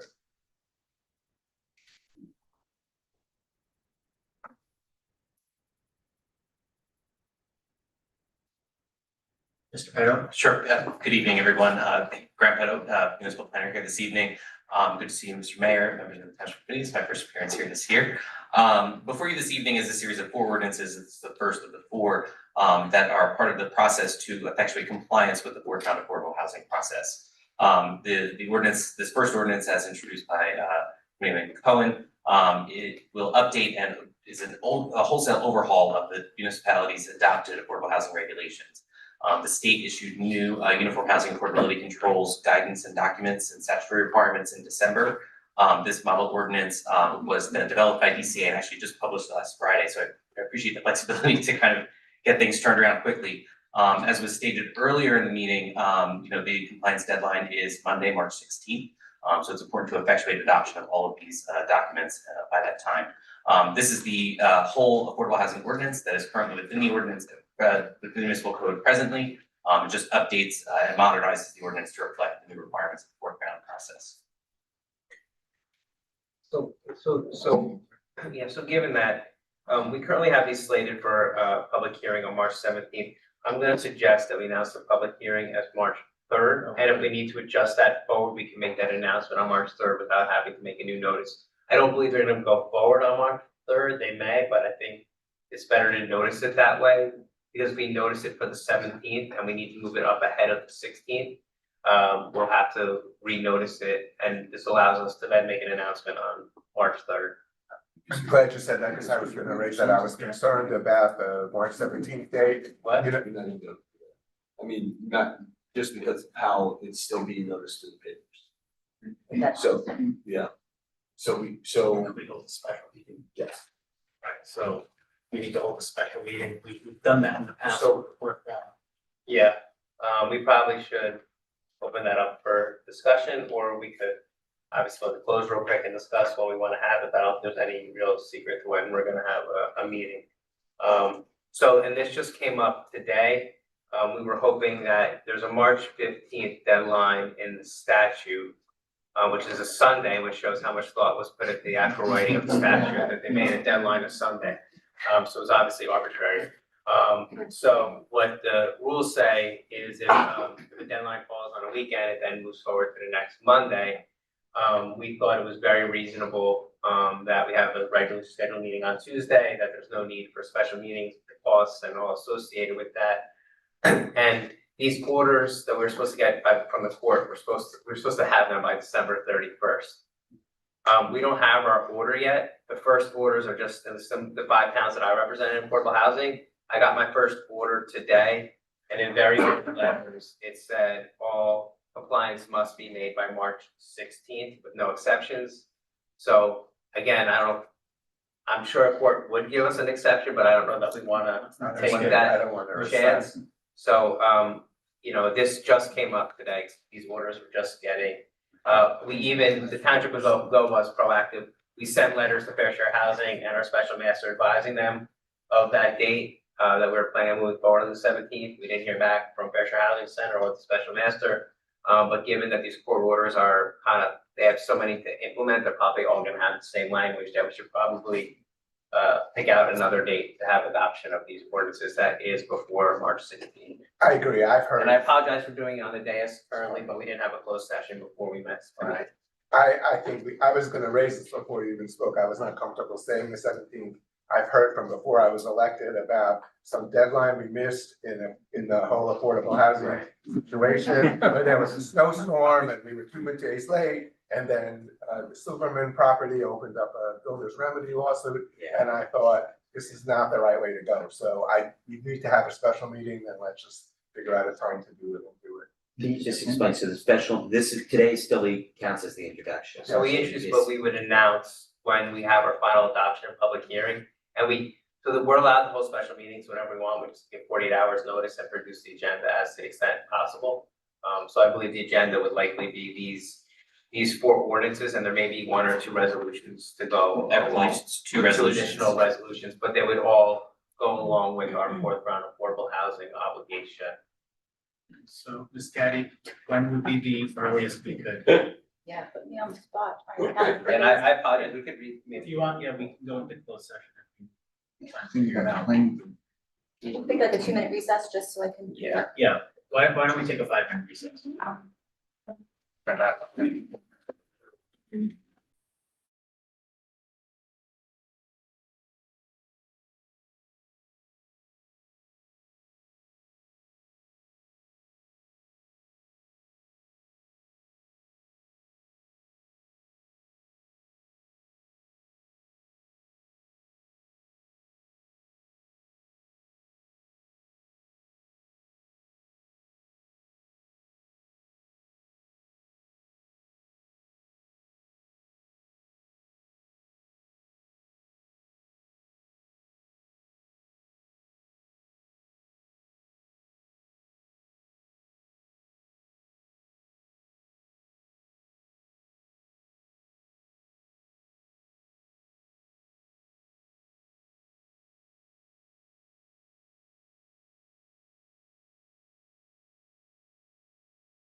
Right, we are going to resume.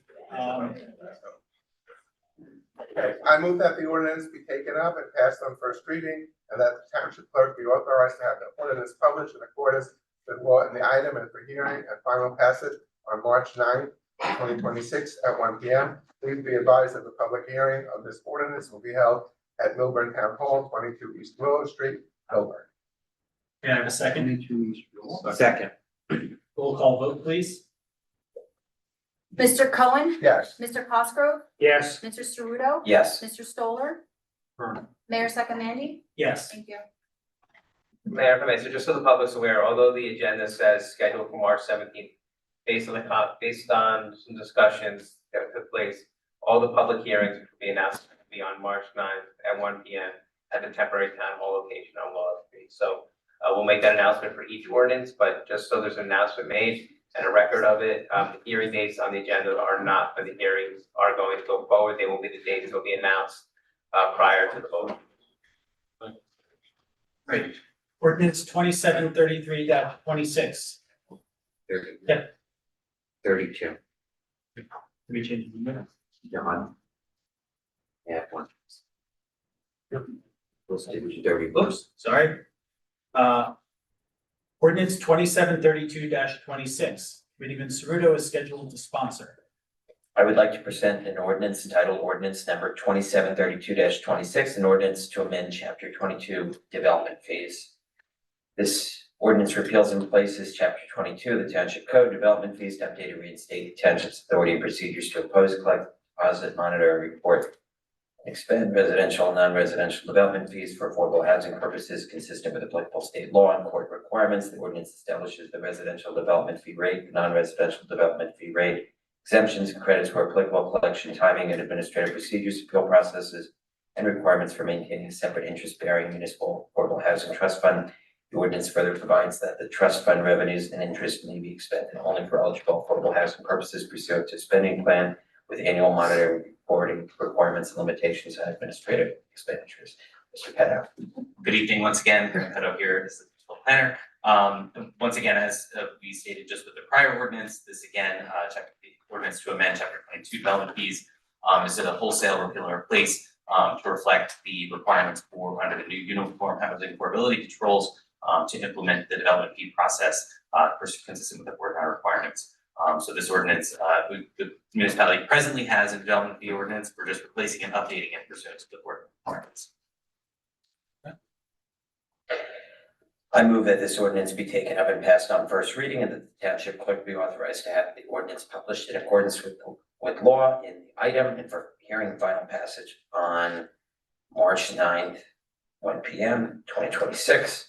Please be advised that the public hearing of this ordinance will be held at Milburn Temporary Town Hall, located at 22 East Willow Street, Milburn, New Jersey. May I have a second? Second. Roll call vote, please.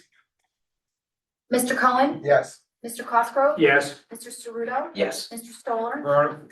Mayor Sakamandy? Yes. Thank you. All right, ordinance 2733-26. Deputy Mayor Cosgrove is scheduled to sponsor. Thank you, Mayor. I would like to present an ordinance entitled Ordinance 2733-26, an ordinance amending the development regulations and zoning ordinance of the Township of Milburn to address the requirements of the Fair Share Housing Act regarding compliance with the town's affordable housing obligations by establishing an affordable housing overlay zone designated as the fourth round AHO district and modifying the zoning map.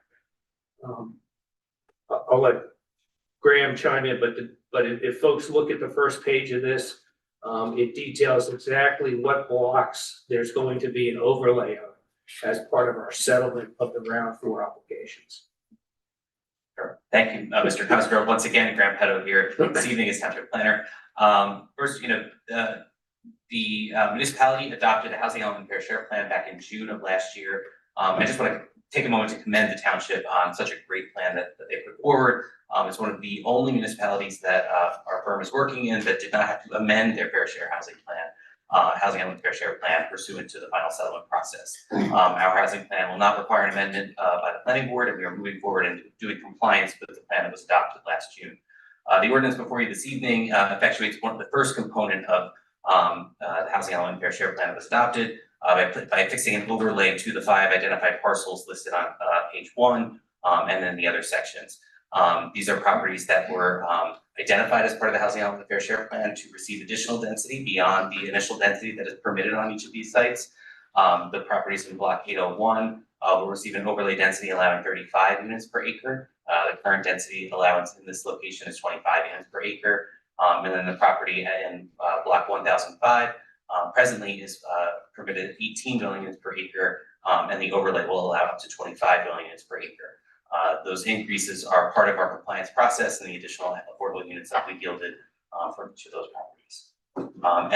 Because this is, as are the affordable housing ordinance, this ordinance as well, because it is related to the development regulations and zoning ordinance, will go over to the planning board for advisory referral and consistency review with respect to the township master plan. Thank you. I move that this ordinance be taken up and passed on first reading, and that the township clerk be authorized to have the ordinance published in accordance with the law in the item, and for hearing and final passage on March 9 at 1 p.m. Please be advised that the public hearing on this ordinance will be held at the Milburn Township Temporary Town Hall at 22 Willow Street in Milburn. May I have a second? Second.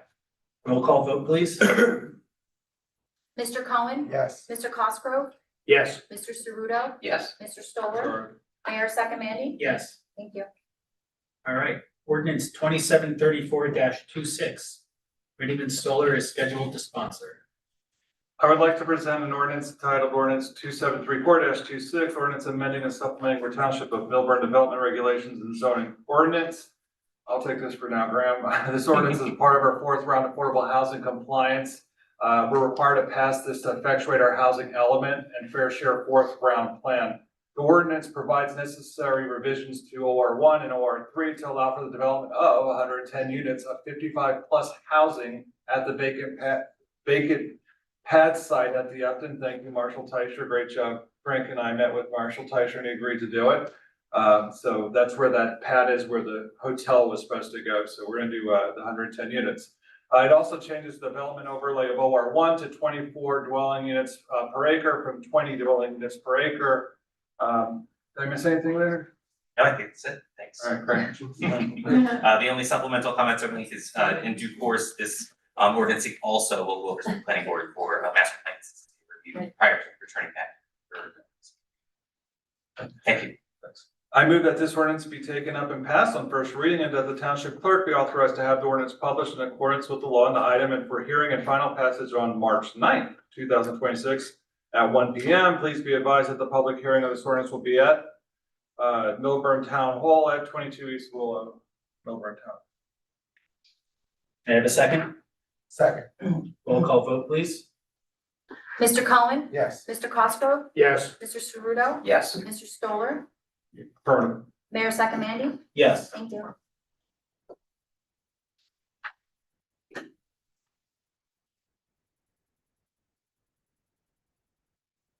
All right, ordinance 2727-26.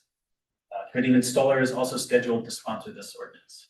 I present for consideration an ordinance entitled ordinance number 2727-26, ordinance amending recreation fees in chapter 8 parks and recreational areas of the revised general ordinances of the township of Milburn. We went through this. We've had no substantial raises in the rec fees for the last couple of years to get us in line with our, et cetera. Tonight is the time set for the public hearing and final passage as advertised in accordance with law. I declare the hearing open.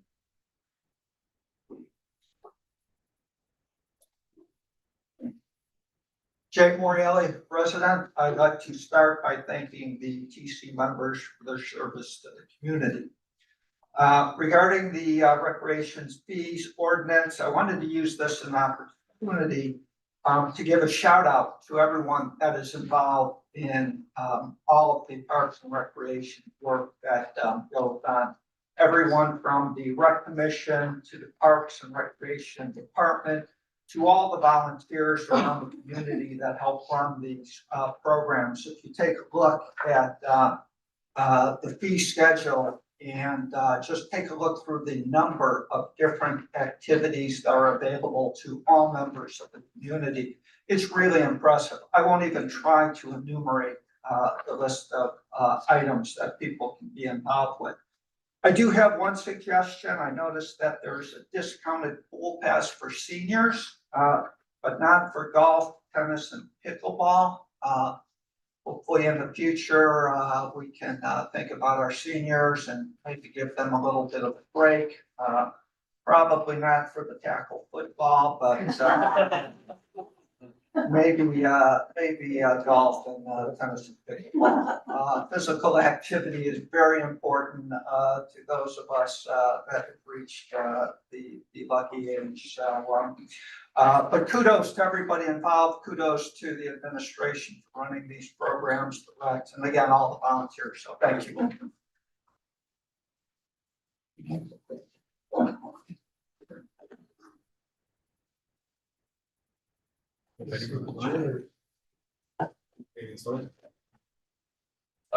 Thank you, Mr. Morielli, and listen, having spent the better part of my life here in Milburn, last 14, 13 years, participating in the rec and now sitting on the rec commission for the last 2+ years.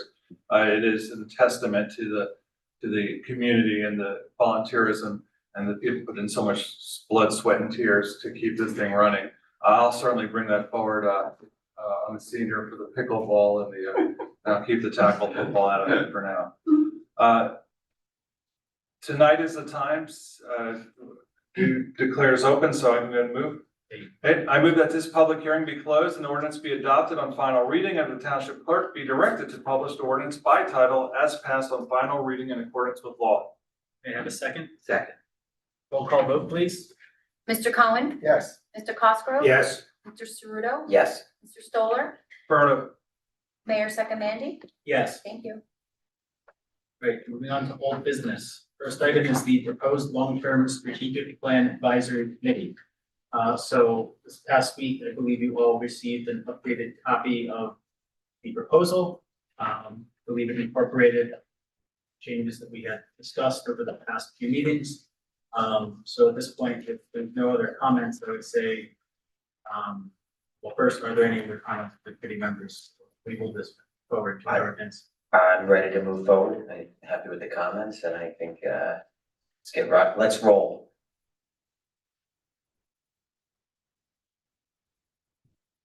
Yep. Okay.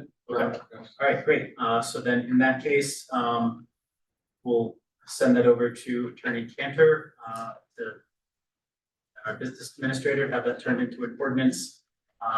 Let's try to get that on the schedule for next regular meeting, March 3rd. Okay. Moving on to new business. First item is fines. So I'll start with this one. So after the snowstorm, we had a lot of complaints from people about residents or business owners not properly clearing their sidewalks following the snowstorm. The current fine, I think, was about $100. It's not enough of an incentive to get people to make sure that snow is cleared. So my suggestion would be to raise that fine to $500 and perhaps consider a mandatory court appearance, because it really is a safety issue. And I heard from a lot of residents about this. They sent in pictures. It's just unacceptable. And we need to be the town that doesn't allow this to happen. Everyone in town needs to know you're going to pay a very steep price if you don't fulfill your obligation. So that was one of the proposals I had. The second proposal is based on something Business Administrator McDonald suggested. You know, perhaps we should be the town that also doesn't allow double parking. So my proposal is that we increase the fine for double parking to $500 for the first offense. Maybe scale it up from there. And I also think that if you're blocking traffic, there should be a mandatory court appearance. Now, obviously, I think we would want to put up some signage in the downtown indicating that double parking has a $500 fine. But, you know, at some point, we've been dealing with this for years and years and years. We have to say enough is enough. And if people aren't going to follow the rules, then we need to give them a financial incentive to follow the rules, or rather a penalty if they don't. So open to discussion. I think it comes down to a safety issue on the snow blockades at the different crosswalks. I mean, there was a ton of people who did maybe gotten their sidewalk but not cut into the street and allow entry, egress and ingress into their property or into the sidewalk, et cetera. So I have no problem with that. And then I can go on for hours about expletive, double park. I mean, some guy blocked me in for 8 minutes and went like this and said, "I'm getting a coffee, I'll be right back." Okay. I said, I thought he was gonna bring me a coffee. I was like, okay. I'm sitting there, it's freezing outside, waiting for him to move his car. And he's literally got me blocked in right in front of Goldberg's. I would like to slap him with a $500 fine or something else. But, I think, that also becomes a safety issue as well, because of the moving of cars that, if they're coming and they have to dart around the other car. I would like to see that and see what happens. It's also a safety issue if there's double parking and an ambulance is trying to get through, or a fire engine or whatnot. And it obscures the vision. But as I said, when we talked about this, I'm certainly in favor of it, but it all comes down to enforcement. So, we need to think through, how that, we can put the rules on the books, but it actually has to be enforced. Yeah, and I think, I actually learned last week, was at a meeting with, the Maplewood mayor, and the topic of what came up. And I learned that there's some new technology out there that utilizes cameras and license plate readers. You can have fixed stationary posts or bollards that have these cameras on them, so you could actually do automated enforcement. So I think the technology is out there. I think that's something that I think we should move forward on this right away. But I also think we should look into that technology to see if it makes sense.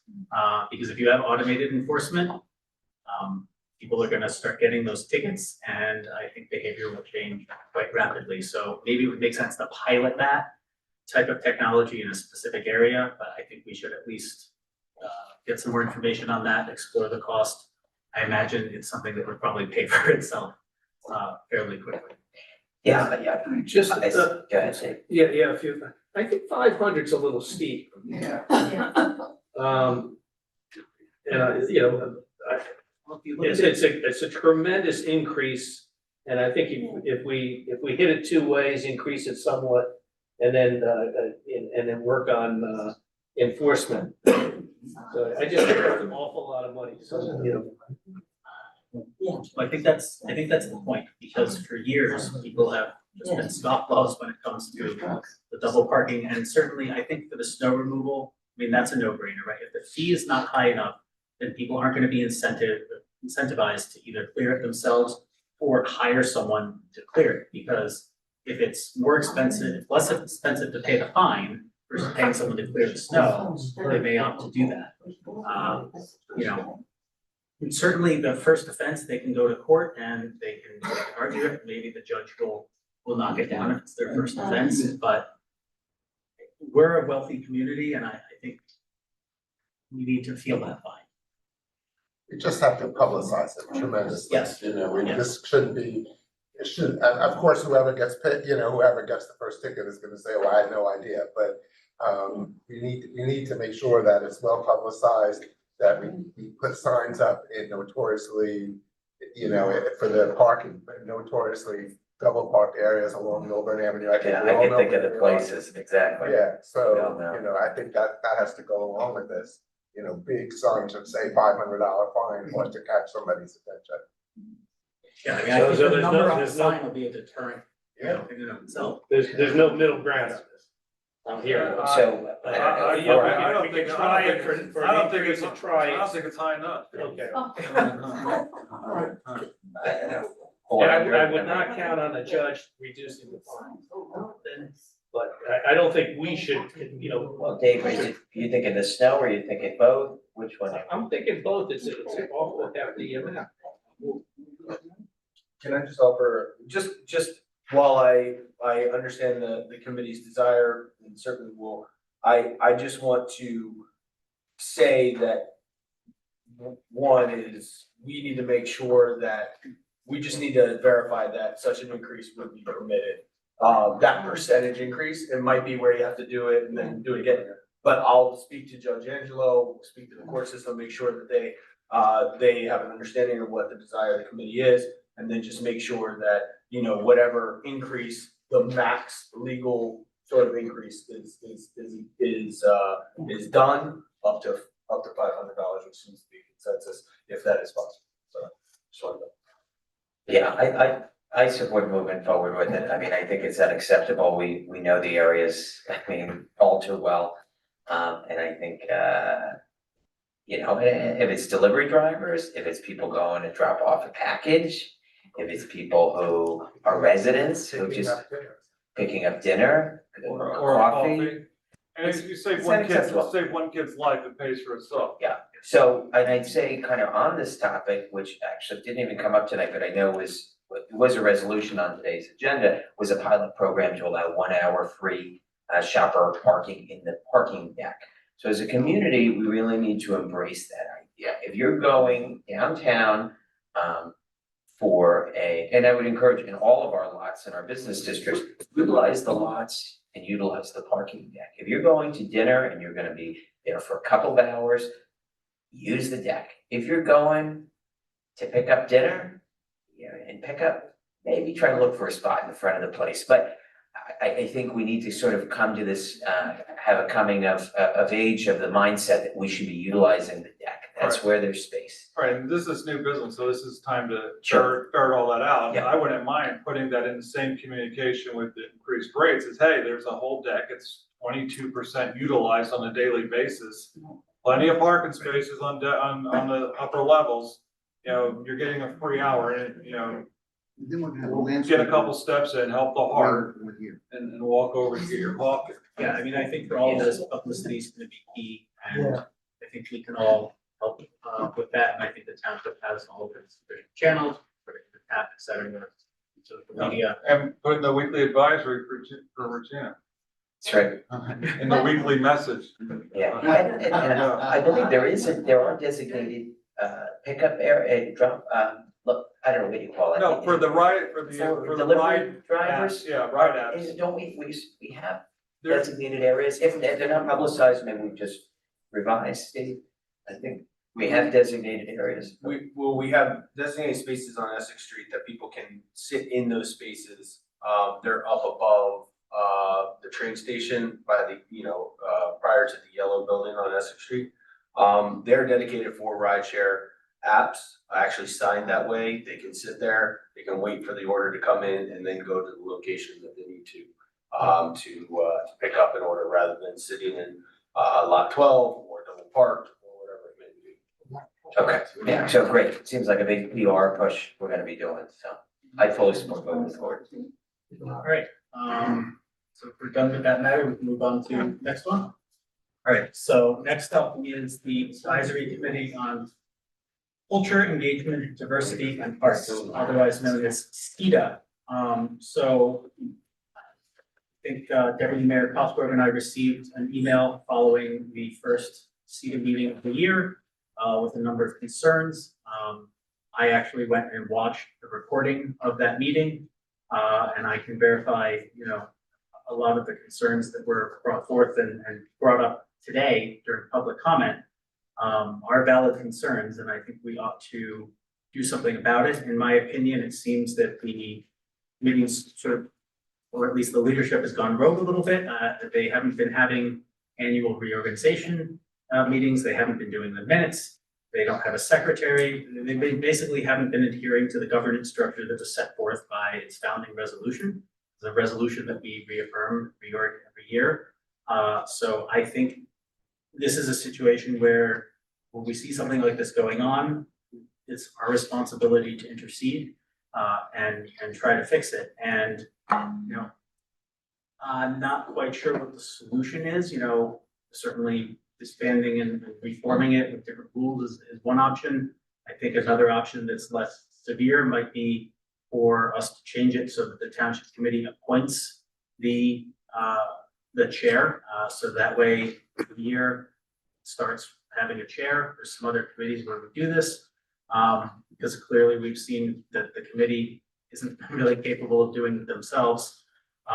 We can talk about other options, but I do think something needs to be done. I'm also concerned about this tile project. It's my understanding that there's a church that was excluded in town.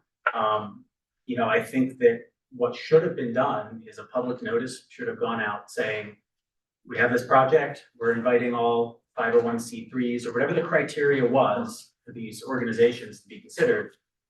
Put that in a TAP article and say, if you want to participate, send an email to this address, whether it's a township address or whatever. That would have been the right way to go about doing this, because now, inevitably we're going to have some organization that was, feels left out, and they're going to come forward and they're going to be upset about it.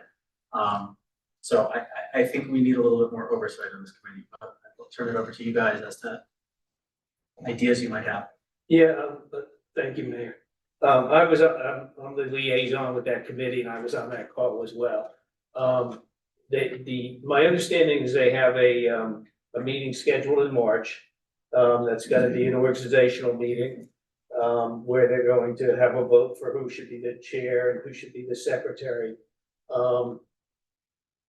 If anyone's think about it, I invite them to actually listen to the meeting. I think it's being blown up a little more than it really was. Having, been there, and listened to what happened. There apparently was an issue, not apparently, there was an issue about having a tile for the political organizations in town. There apparently was a decision made by the 250th committee that they were not going to have any political tiles on this application. Now, in the end, there was a compromise, and there's a dual tile that's going to be put on the vote, the Republican and the Democratic committee. The church that did not have a tile, I don't know all the details on that, because frankly, it's hard to tell whether or not that invitation for anybody to have a tile, any organization in town, went out to everybody or not. I don't know that church got it or didn't get it and ignored it. I know that one organization I'm involved with, we got it and put a tile in. So I don't want to make too big a deal out of something, but I do think if they have an organizational meeting scheduled in the short term, I'd lean towards let's let them have that meeting. Let's let them have that election, and and I do think they know that they're supposed to keep minutes now, and they aren't keeping minutes. So there's some legitimate things that were overlooked there for sure. Yeah, my concern is that the, self-appointed chair, was a former mayor and, was during the meeting saying, well, that's not in the resolution. And someone pulled up the resolution and lo and behold, it's there. A former mayor should know how to read a resolution and how to follow, the governance structure that's outlined. My concern is that, if this individual becomes the chair again, we're going to continue to have the same improper behavior that we've had for the past 5 years it's been in existence, sixth year. So, on the other hand, if Deputy Mayor Cosgrove is on the committee, he's there to make sure that doesn't happen. So, not to say that he becomes the enforcer, but I think they've been told that, how things are supposed to be. They've made progress to hold a meeting, to do the things they're supposed to do. I wouldn't worry about it slipping back, because now everybody is aware of it, but including Mr. Cosgrove will make sure that doesn't happen.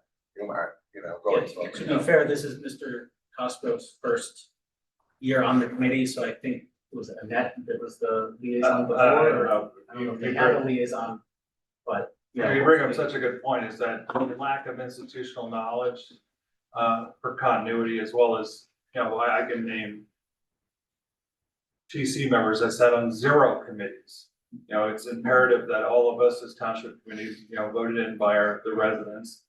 And, you know, go on these committees and understand that, you know, it's for the benefit of the entire community. And that work has to be done. You know, what bothers me is that there were no minutes being taken because you can never go back in time. That's your only ability to go back in time, your time machine, if you will, to go back and see what actually transpired. And, you know, with Dave, Mr. Cosgrove being on there, you know, something has to be done to make sure that this is, you know, they're fulfilling the resolution. Right, so, I mean, perhaps if we're not gonna make a change to how the leader is appointed, maybe it would make sense for the reorg meeting for Deputy Mayor Cosgrove to take the reins on that until the chair is elected, because you're gonna need someone to handle that procedurally. Just like our reorg, we have the clerk, do that. The other thing I would encourage that committee to do is make a policy that they record all of their meetings, via Zoom. Apparently, the last one was recorded, I think, by, the SIG director, because he happened to know how to do that, but since they meet via Zoom, you know, they ought to record that, put that on the website and YouTube as well. I'll hope for transparency. Yeah, I agree that, you know, we need to make sure they're following the resolution. I would be happy to make changes. I brought this up prior on how leadership is chosen and making sure that there's rotating leadership. So I would support revising the resolution to allow the township committee to choose the leader. I've said numerous times, I think, for all committees except like the environmental, where it's by statute, that the people on the committee should choose their own leader, because they know each other better than we're ever gonna know all of the people. They have to work together. We're all adults here, and you know, all the volunteers are adults. They certainly have the capability of choosing who they want to have as their leader. And whether that's rotating or not is really kind of up to the committee, as they see to be the most effective.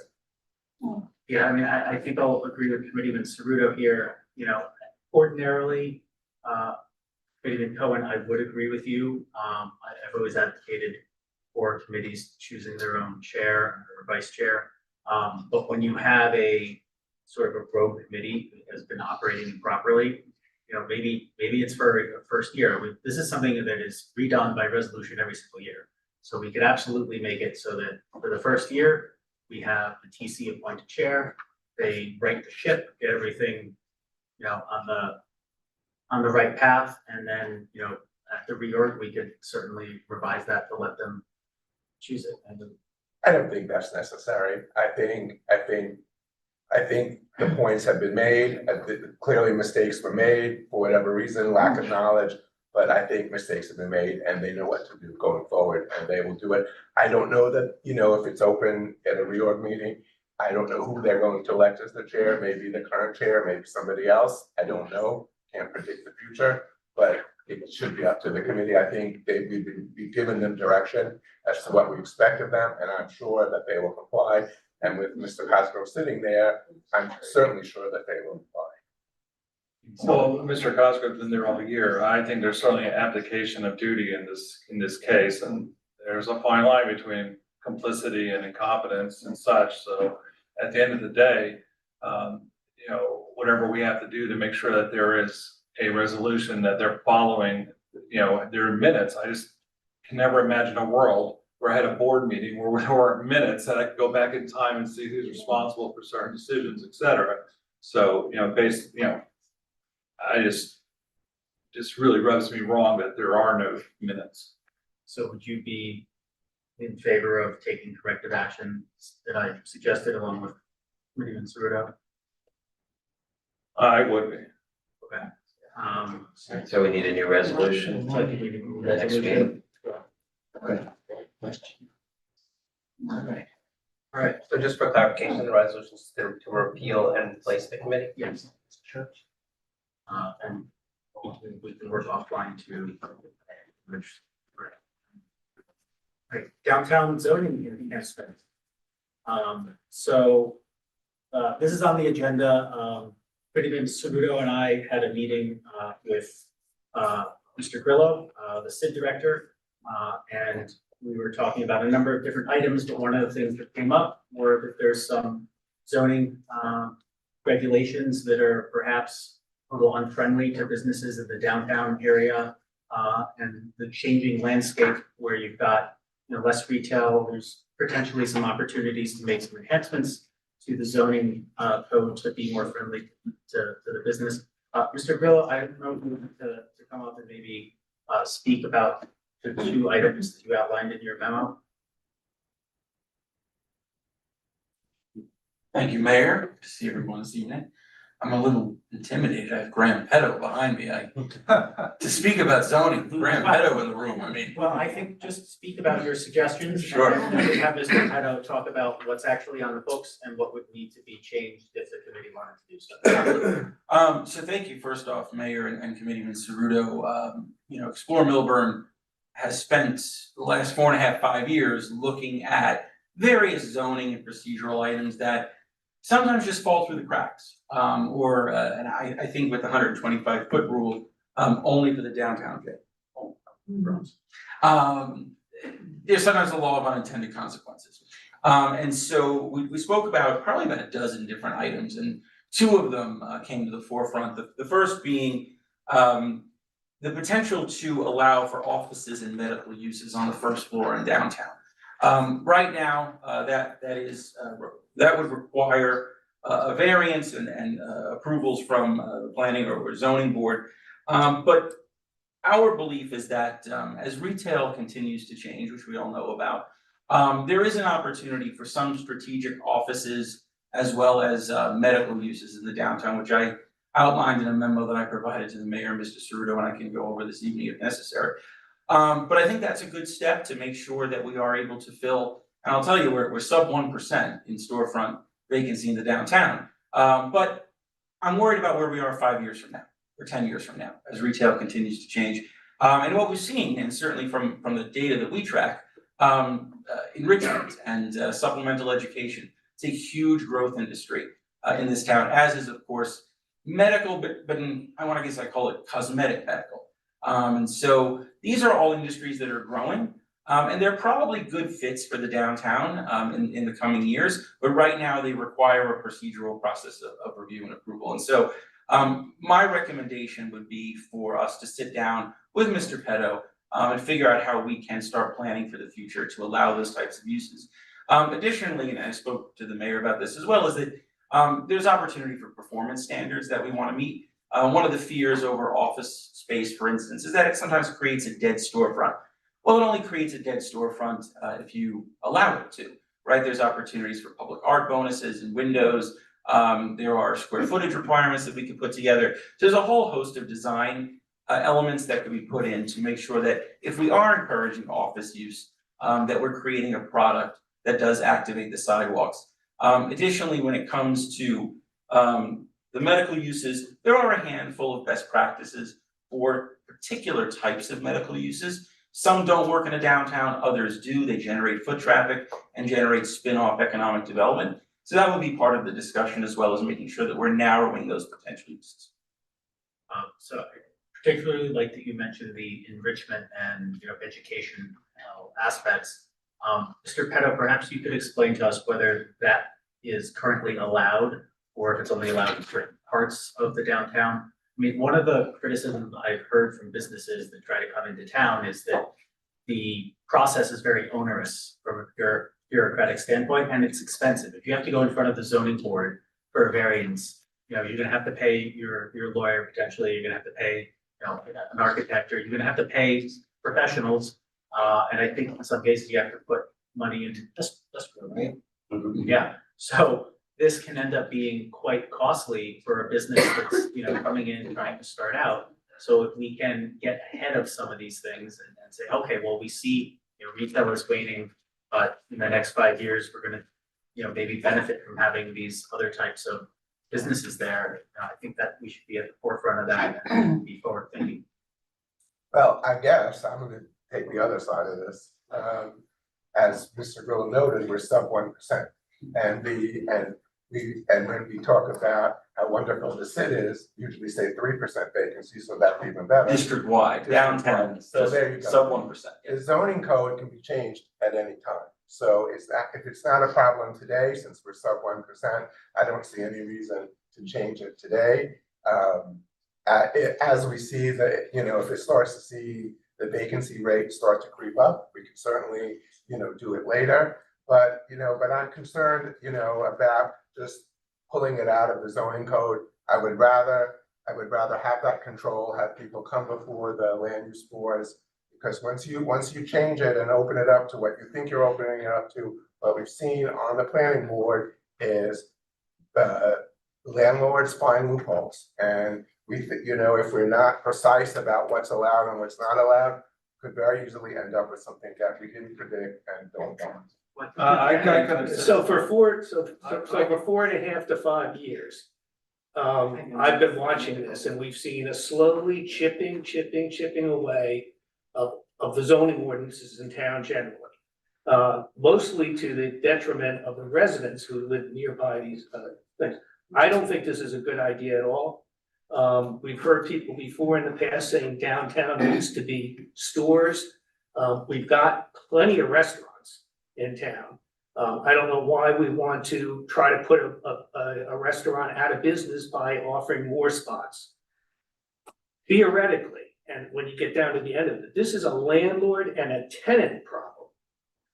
If there's a cost involved in a tenant moving in or presenting something before the zoning board where we have some control over what goes in there, then that's something that the landlord should be giving a free month's rent, should be pitching in, splitting the cost. Because at the end of the day, if something becomes a restaurant, the landlord benefits because he now has a place that's been okayed for a restaurant. But I really think that the constant chipping away till we get to a point where it's a free-for-all downtown is not good for the town. We're spending, I think the people on this board know, we're spending $1.8 million right now building a restaurant on the paper mill campus to compete directly with the restaurants that are in town already operating. So we gotta draw a line, and I think, I just think we leave things alone. Down there, we've chipped away, the Sid has chipped, and it's your job, so don't take this as an insult. You've chipped away enough. So let me respond. I couldn't, can you hit that mic, because it's just, so let me respond. What's gonna drive the energy downtown are businesses. You just gave such a false impression of the paper mill. They're opening 60 seats in their restaurant versus the 466,000 patrons that come to our town per year to visit the paper mill. It's incompetent that you would say that you believe that we should have more restaurants while trying to get rid of the paper mill. To me, it's just debased. You've argued against Soprano-style social clubs. That was yours or somebody here's take on Milburn indoor golf, which we got through. And it's absolutely sold out. It brings more people downtown. It's experiential golf event. If they come, they eat, they bring food, they order food, etc. To me, it's just so big government that you would have that oversight to that extent for these businesses. And what you said about the paper mill is just so far off base, because 60 additional seats for that business versus eliminating the paper mill and removing 466,000 residents per year is crazy. Anything we can do to enhance business vitality in our downtown or in all of our Milburn, even on Morris Turnpike, we should be doing, and we should be doing it as effectively as possible. I think, one of the things that struck me is, I understand what Committeeman Cohen and Deputy Mayor Cosgrove are saying about not wanting to change too much too quick, and can we make the change, when the time comes. My concern is if we have the zoning codes that we have now on the books, we're gonna get skipped over. These enrichment or learning based businesses, perhaps they're gonna look at the zoning code and be like, oh, that's Milburn. Yeah, that's not allowed there. I don't wanna deal with the variance, and they'll just skip us over. And I think these enrichment-based businesses are really gonna become more and more important. We've seen, Summit, they have the robotics facility, great. I know we have the coder school on Upper Milburn Avenue, but The art school and the genius jams, so we have them. And we do, but so I and wanna it's- hear from Mr. Petto whether, since they were brought up as an example, whether there's parts of the downtown that they're not allowed in, and maybe we should consider that. The other thing is, I think that we can work with our planner and work with our SID and work with the zoning code examination subcommittee to figure out what would make sense. I don't think we should eliminate all regulation. I think we should be surgical about it, but we should be forward thinking and say, okay, what are the types of businesses we want to attract here? And what can we do to incentivize businesses to say, you know what, I really want to be in Milburn, I'm gonna look there first and not just be turned, and skip over it because of our zoning is too restrictive. You're focusing on learning-based businesses, which is one thing and probably something that, that would be okay. But by just saying opening it up to office use, if you're not careful, what you could end up with is a regular office that has employees that come in to work, from 9 to 5 and leave. Maybe they buy lunch at the restaurant, so there is a contribution there, but it's an office. And the people, the residents don't benefit from that because they don't work there. So, I mean, if you're gonna say learning-based businesses, that's one thing, but when I read the letter, it was much broader than that. And I think that's what we need to be careful about. The letter wasn't designed, the memo wasn't designed to be turned into. No, but that was where we were headed. It was meant to provoke conversations, and I think there are some type of medical uses, for instance, for example, let's say you have a dentist, right? You're a parent, you drop your kid off at the dentist, you've got an hour to kill. Now you're gonna go to the other businesses downtown, that just makes sense. I think we can come up with a list or categories of businesses that we would like to add without blanketly saying, yeah, we're gonna allow offices. There's gotta be some sort of happy medium. But there are already those huge medical buildings, at the end of Milburn Avenue before it becomes Maplewood, that are full of dentist offices and dermatologists and, every practice of medicine that you can name. And they can also locate on the second floor of a building like the courtyard. Why they need to have a storefront on Main Street or Milburn Avenue, I don't really understand. I don't think it's necessary. We have provided spaces for them. Not every space in town, but there's plenty of space for them. Are we gonna hear from Graham? I would like to. Could I just, a point of clarification, really from Mr. Cosgrove? We were talking about two separate ordinances, so I just wanna make sure there was no confusion. The office and medical use prohibition is one ordinance that we discussed. The 125-foot prohibition for restaurants, which you referenced, is a separate ordinance. Just to be clear. The 125-foot prohibition, I think we had determined the area it really would be affecting is between 288 Milburn Ave, which I think is where Orange Theory is, 308 Milburn Ave, which is where the UPS store and sneaker factory are, correct? A little bit further down. Yeah, so, well, you're in the right neighborhood, literally. But a little bit further down the street. So we're talking about Milburn and Lackawanna to Milburn and Raleigh. It's really only about 2 blocks. Footnotes, that area. Yeah, but I didn't get into that one yet, but certainly I'll let Mr. Petto answer. I think, so I'm just gonna kind of take a step back for a second. So just generally, the predominant area of the downtown is within the B4 zone district, which is the common district, which has, uniform provisions across the entire downtown area. I think it's important, this conversation is excellent. I think it's a lively conversation. Many downtown, and I just want to express to the committee that many downtowns are grappling with the same thing. Storefronts and downtown shopping experiences are going through an evolution across the state and across this country, and it's very difficult to kind of, keep brick and mortar retail in its old form that we all know, kind of continuing on. I do think that this is an important conversation, and the points raised by Mr. Grillo are important to bring to the zoning code examination committee for us to kind of talk through them and evaluate them. One example that I'm just thinking about here is office space, can be considered a co-working office space that has a coffee shop in it. So you have a coffee bar with a co-working space, is that office? It's very difficult sometimes to administer a zoning ordinance based on the definitional terms that are presented to you. In parallel to this, I just want to express to this body and my members of the zoning code examination committee that are here, Mr. Cohen alluded to this earlier this evening. We're working on a number of ordinances that will be coming your way. One is a wholesale update to medical office definitions, which better clarify and bifurcate things. Another is we did a full audit of the entire zoning code to identify which uses did not have corresponding definitions, which creates administrative issues, for municipal staff to kind of adjudicate applicants or, evaluate proposals. So I think that there's a broader set of issues here that I think would be really valuable for us to dive into. I'd be happy to work with Mr. Grillo to kind of understand what he's presenting and present, something for the zoning code examination committee to walk through and kind of understand what the next steps are. That's just my general broad suggestion. I think it should at least be considered and brought to that body to talk about, and there may be small pieces of what's being suggested that they think are great and, we can run with, and there may be other elements that I think, there's some legitimate concerns about, but it's my understanding when I was talking to Mr. Grillo that for years, these issues have sort of been there and they haven't been dealt with, and I wanted to see if we could do something and try to be forward thinking and move things forward. Sure.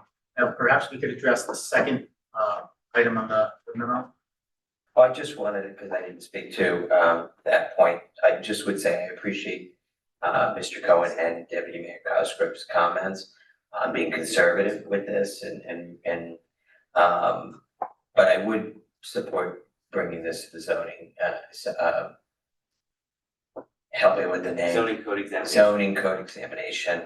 But I think we do need to take a conservative approach. I mean, I think the enrichment education area is inevitable. It promotes innovation.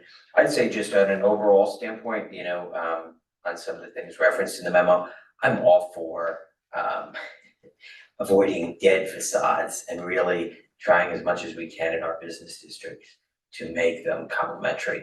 I miss our movie theater. We all did. I was in Maplewood today. I heard, they're opening up their movie theater.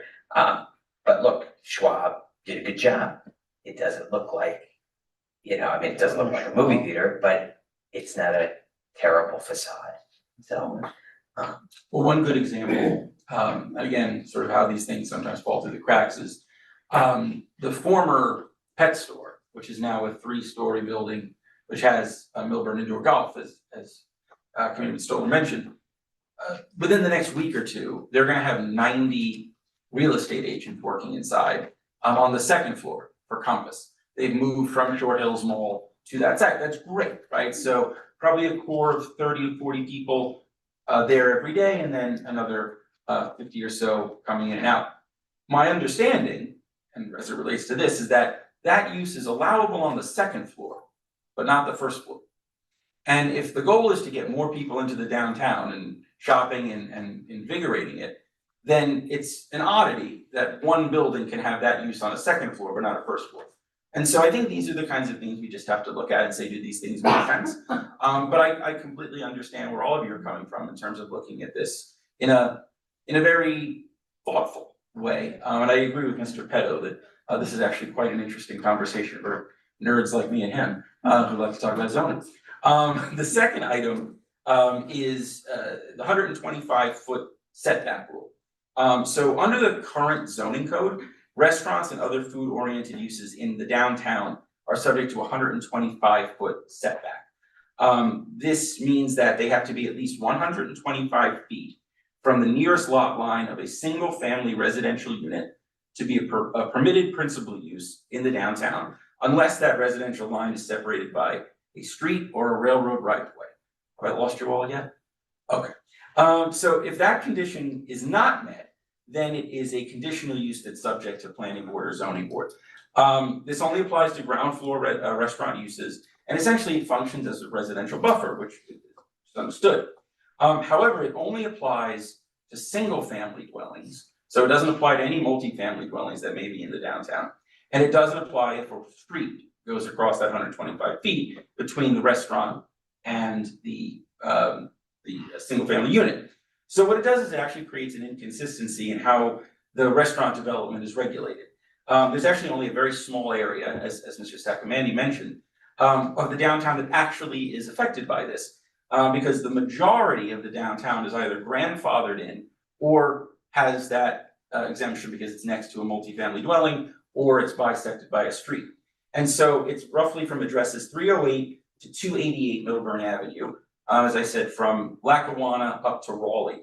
Those are really the only properties at this point that are impacted by this. So that 2 blocks of real estate, which could be in theory developed into food use down the line, are subject to this variance requirement when virtually none of the rest of the downtown is, just because the way that the ordinance is written. And so I think this is an inconsistency in the zoning that probably should be addressed, but I also looked at other towns and their downtown zoning related to this.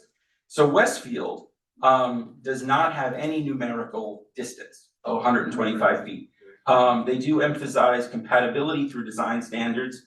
And then Summit and Cranford, restaurants are permitted principal uses in the downtown. And again, there's no numerical distance. So we probably have we do have a stricter requirement on restaurants than some of those competing towns. I think it makes sense when we've had certainly conversations with stakeholders on this regarding Upper Milburn Avenue and Morris Turnpike, where these apply as well. But in the downtown, because of the way the ordinance is written, a very, very small portion of the town is actually impacted. And then when you look at competing downtowns, they don't have this requirement. So I think this one maybe doesn't function the way that it was originally intended to function. And I would suggest reviewing it as well. One thing though that you didn't mention, it's not that they're not allowed. They're a conditional use in that area. And I did some research today too with Mr. Petto's help. And I looked at, we went over what the conditions are, and they're not particularly stringent. To be honest with you, those conditions, and while we can't impose it necessarily, maybe, I don't know, I shouldn't say we can't impose it, but those conditions are things that are conditions that any restaurant business should be observing. It talked about garbage and odors and noise and things like that. So I don't, we have it on the books as a conditional usage. I don't know that anybody's come to try to do that, but it's not a variance, it's a conditional usage, and if they meet the conditions, it's allowed. And as I said, those conditions are something that every restaurant should do. So I don't know that it needs to change. I recognize that it's an inconsistency based on geography, but if it's not broken, I don't see what, don't fix it. Did we, I thought in our conversations, you had indicated that we actually did lose out on a potential restaurant in one of those areas. Yeah, we had a potential tenant looking at what was Rocky's Crystals, just to help also with the geography. Great restaurant, currently operating in Springfield, really wanted to come to Milburn, was confronted with the concern over timing and cost of going through the regulatory process and elected not to proceed.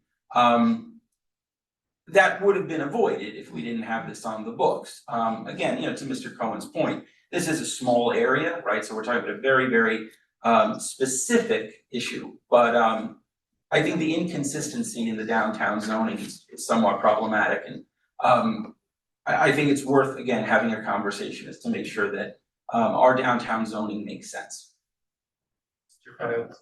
Care to weigh in on this? Just to kind of further expound, Mr. Cohen is correct. It is a conditional use when a building is located within the 125 feet of this single family dwelling.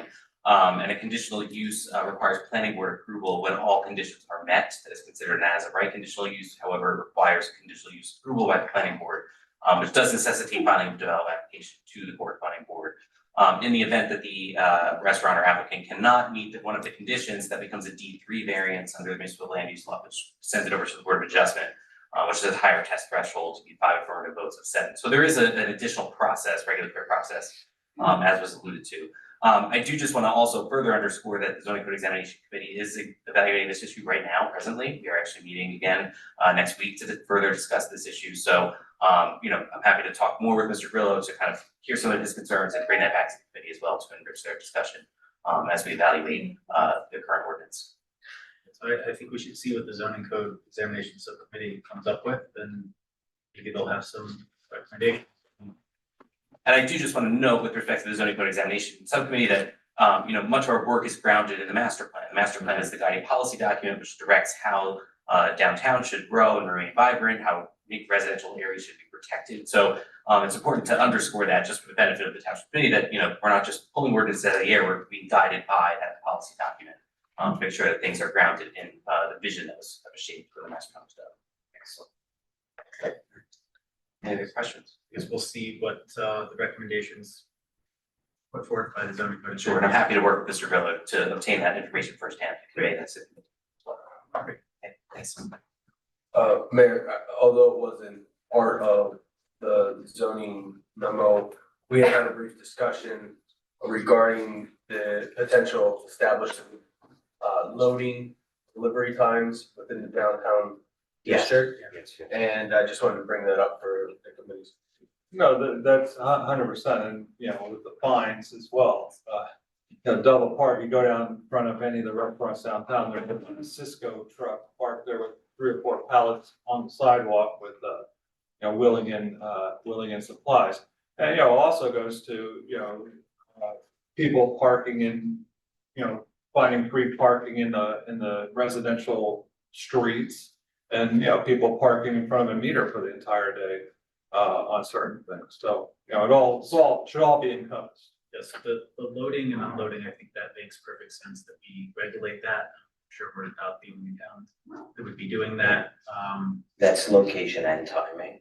Yeah, and so is that something that we should put before the zoning code examination subcommittee, or is that something that we want to tackle directly? What would you recommend? I would actually ask Mr. Petto, have you seen this regulation in zoning, or are you in the general code?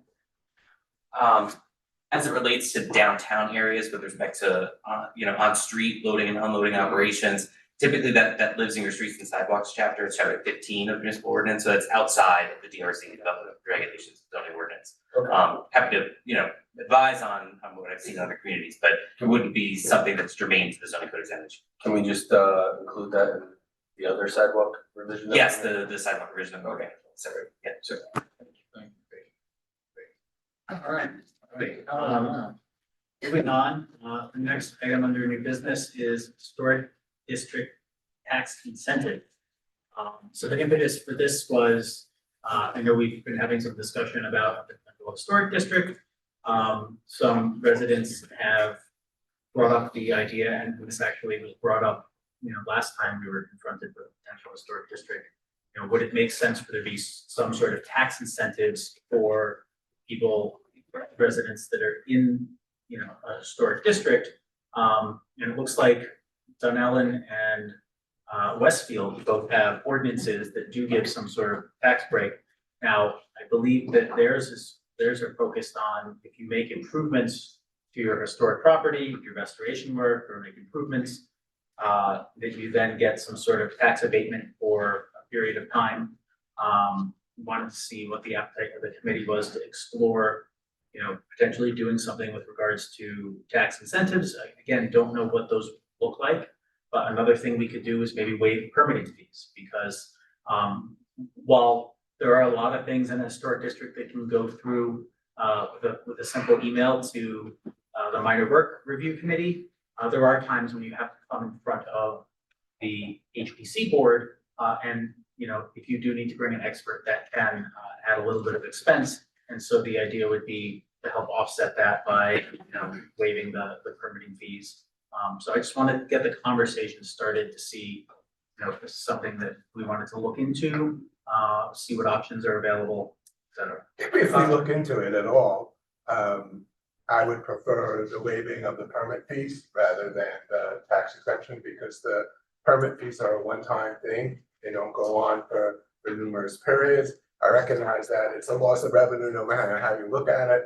So in some sense, I guess it's assuming the town, the county, and the Board of Ed all put out the same amount of money. If you start giving people tax abatements, then that burden is then shifted to all the other residents who really have no say as to whether this is historic or not, or benefit from not necessarily. But a permit fee, of course, it's a loss of revenue too, but it impacts the town only.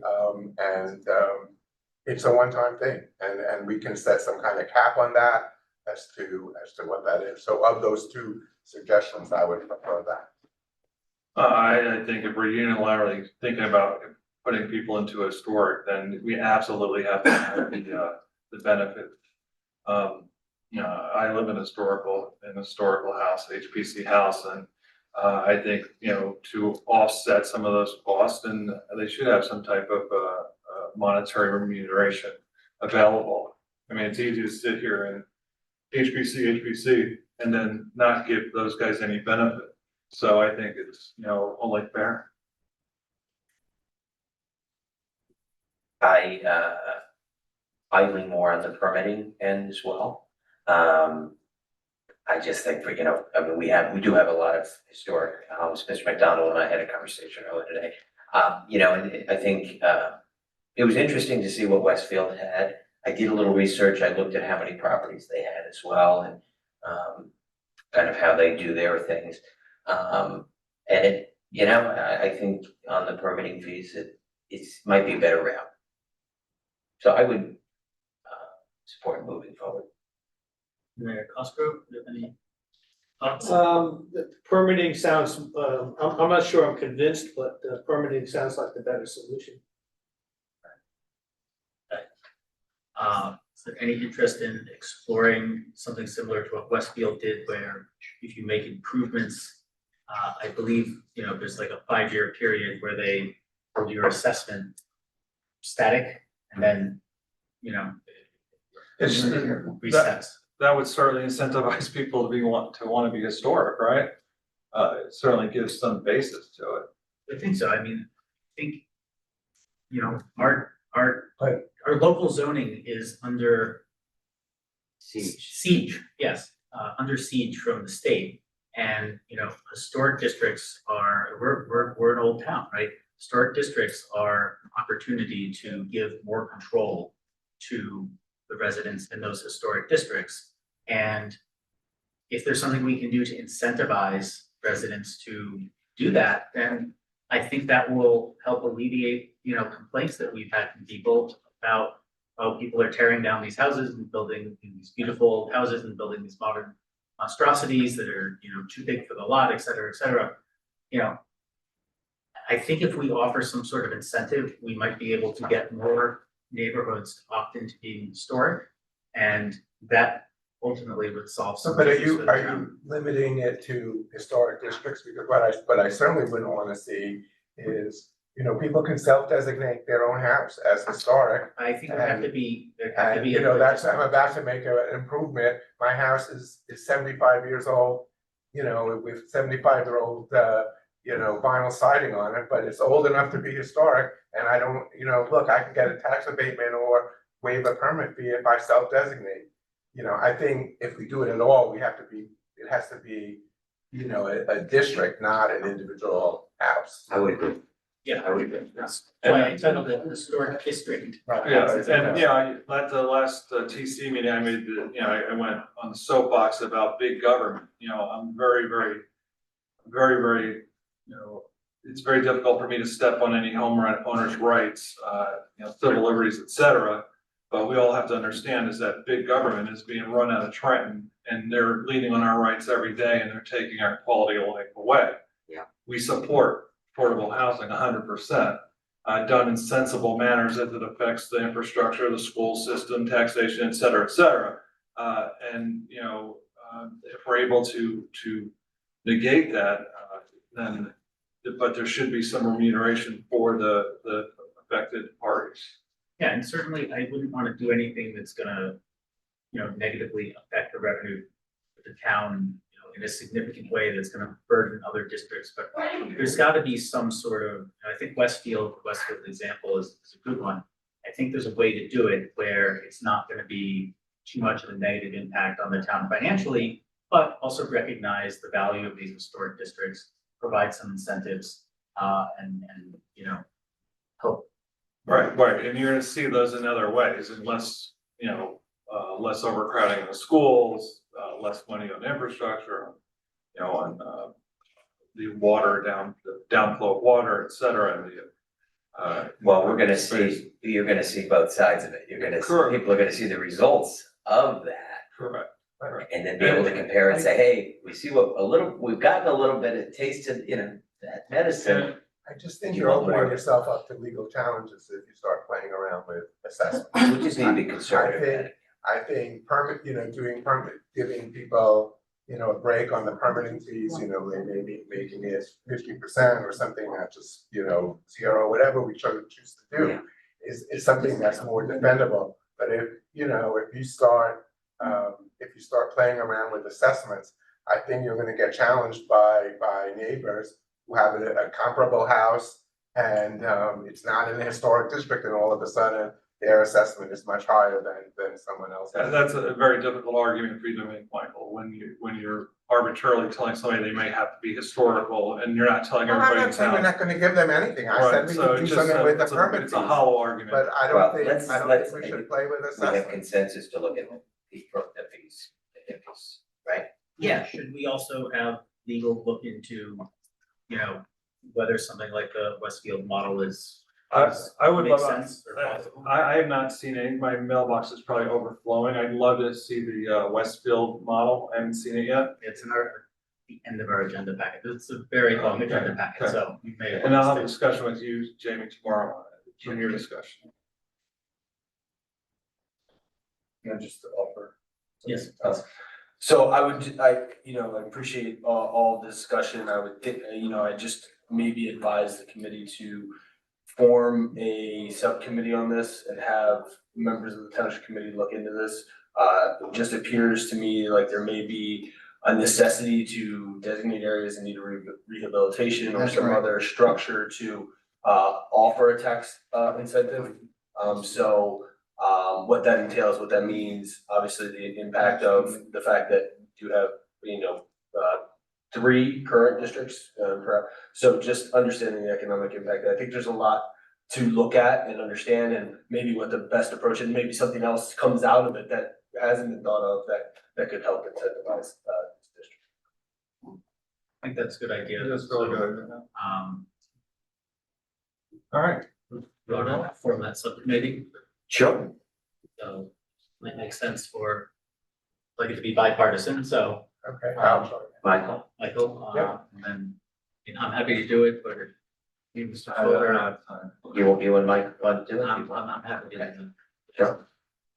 So we will. I'm happy to sub We'll do in. that and we'll, I guess we'll work with, Subcommittee can only be 2, right? Yeah, So maybe you it's- two and then. TC members, yeah. Right. Oh, so Jamie's on it or you're on No, it? I'm on it. You're on it, okay. Yeah, because you have the Westfield information. And Ben, no, the only truth is I just went through the ordinance in our website. I didn't have any conversations over there, but I would recommend that we have. Yeah, they've reached out to us before, so they'd be open to any discussion. Awesome. All right. So without further ado, we have our second public comment period. This comment period is to allow for final comments from the community. When invited to speak, offer your comments, please come to the lectern, clearly state your name and whether you're a Millbridge resident and or property or business owner. Please do not provide your full address, seeing as our meetings are recorded and readily available to the public. Reminder that in order to help facilitate an orderly meeting and permit all to be heard, speakers shall limit their comments to 1 3-minute segment. We now open the public comment period.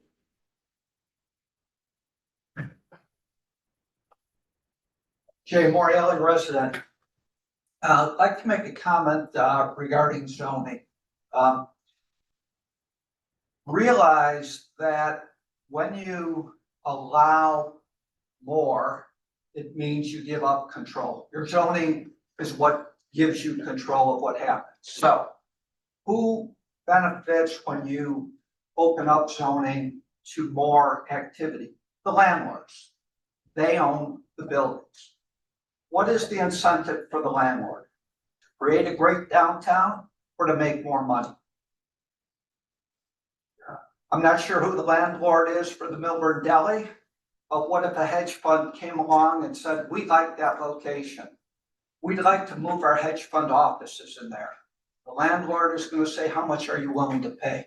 I'll pay 5 times what Dave Morgan is paying. Done. Milburn Deli's gone. Live Brett's. Another brokerage firm comes in. How are you gonna control your downtown if you open it up to any type of business that wants to move in? You give control, in that case, to the landlord. You can understand why the CID, who operates on behalf of landlords, want to relax zoning. But realize, again, you will lose control of your downtown. Zoning does not say you can't do something. If you've got a good case to make, if you've got a good business, if Schwab can move in and replace a movie theater, and that's good for the town, the zoning can say that's a good decision to make. The township can weigh in. Once you remove your zoning controls, you've lost that. And that's something that you as a TC need to think about. Our downtown, we do not have a good vision of what we want it to be. I would encourage TC to go back and consider putting together a plan. How much retail would they like to have? How many restaurants would they like to have? Yes, it sounds a little bit like big government, but it allows you to say, this is what we want our downtown to be. And then use your zoning to control that. Do not open up the zoning on the fear that things are gonna change in 10 years and we're gonna move. The restaurant ordinance has got a long history going back to 1993 and then again changed in 2021 in the middle of COVID to make it easier for restaurants. We're talking about that at the zoning examination board. Time's up.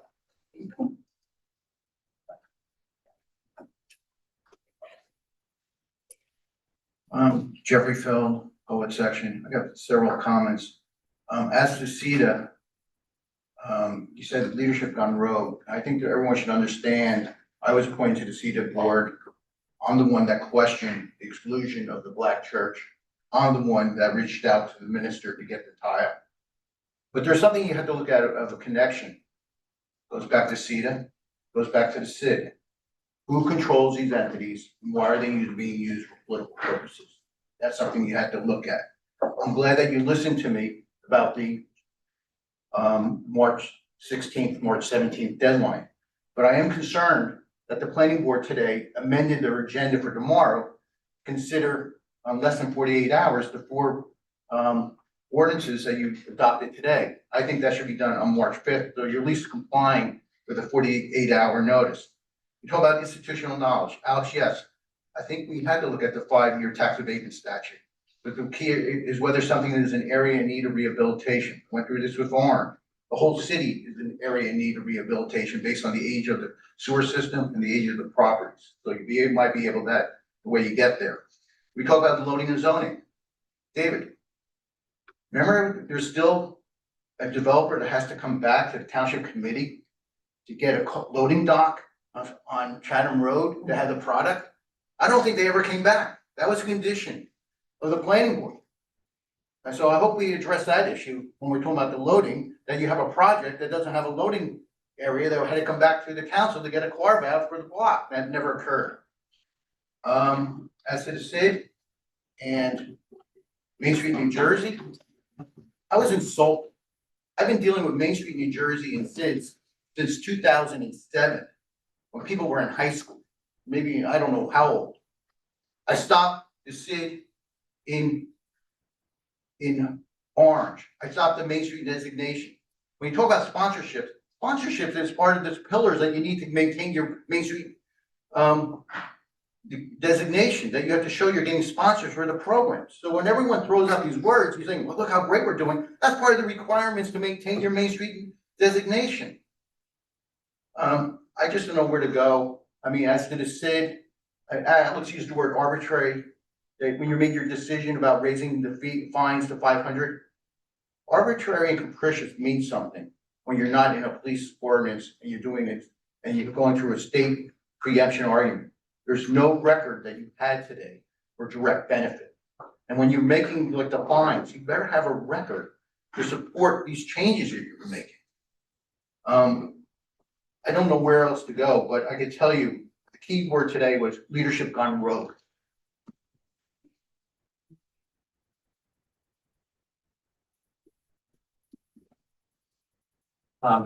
Peter Humphries, I live in Shortfield. I just wanted to comment on the tax incentives.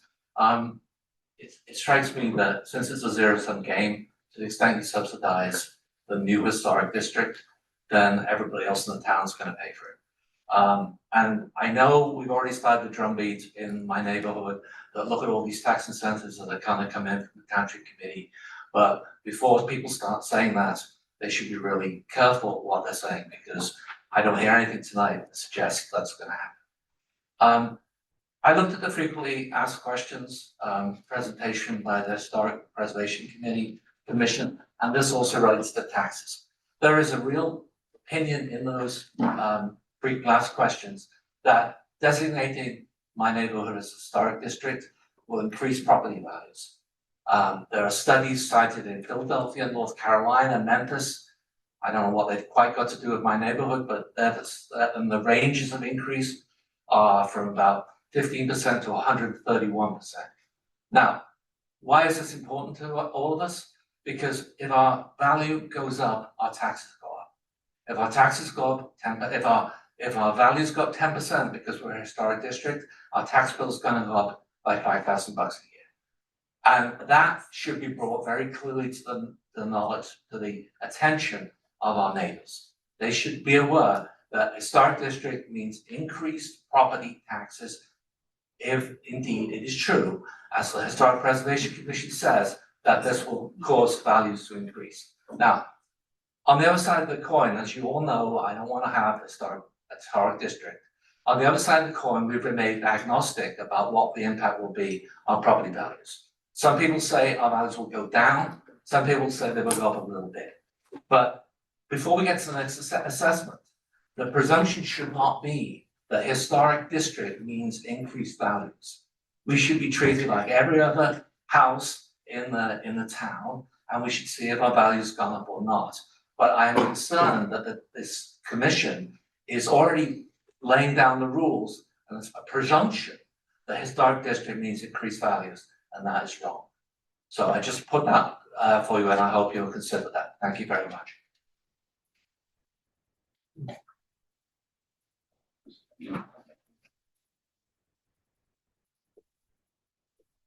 Hi, Perry Urso.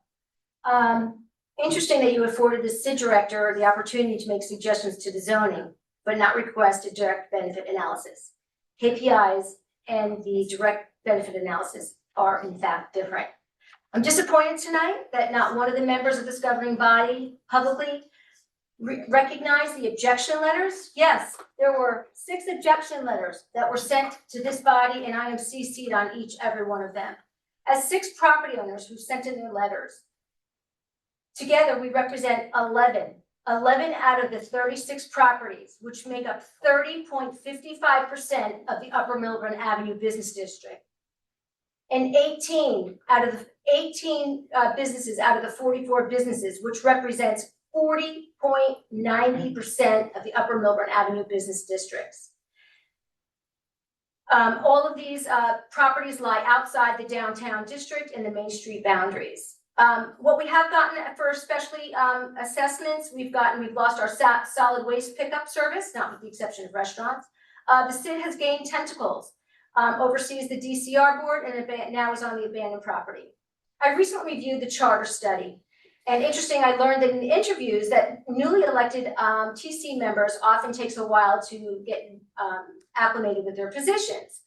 So last year at the 2025 special SID assessment hearing, there was a question about the Trader Joe's, and there was confusion that Trader Joe's wasn't in there. So tonight I ask you approved the 2026 SID assessment role. Why block 1211 lot 1 described at 397 Milburn Avenue mixed use building was not within the 2026 role, and it had been previously in 2018 and 2022, and then it was removed and never added back to the 2023 to to 2026. I am going to tell you, here's a few examples of why the objection to the SID. In 2021, the SID had an Upper Milburn Avenue sidewalk stroll. People camped out on private properties without proper approval from specially assessed property owners and no liability indemnification. In 2022, the Upper Milburn Avenue sidewalk cleaning without prior approval and proper permitting from New Jersey Water Company. 2025, Upper Milburn Avenue block parties without prior approval and proper permitting from Essex County, contrary to the Milburn Township's own policy and procedure. 2025, Santa Box raffle, failure to obtain a raffle. I'm not sure if they're exempt or not. Just so you know, I went to the Milburn Police Department. Unfortunately, there were incident reports filed against myself, my husband, and others in 2020 and 2021. And regarding those police incident reports I filed today, there were amended reports. I'm respectfully requesting that you remove the current SID chair, a former councilwoman, a sitting mayor. Is there so, your Please, time, if you can I give me one can't, extra because then I minute. have to give everyone Right. extra time, and that wouldn't be fair. I understand, So I'm the gonna- former I'm gonna mayor have of to- 2022 I'm gonna have to for cut you false off. accusations. So I think you should seriously consider having her removed from the SID board because she's dealing with trust fund money. Ms. Urso. Thank you. You're out of order.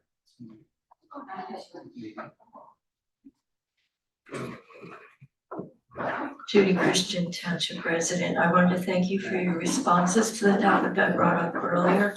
I also want to clarify a little bit my intention is to say that I really think you need to totally wait to see how that anti-assessed property plays out before any changes are made.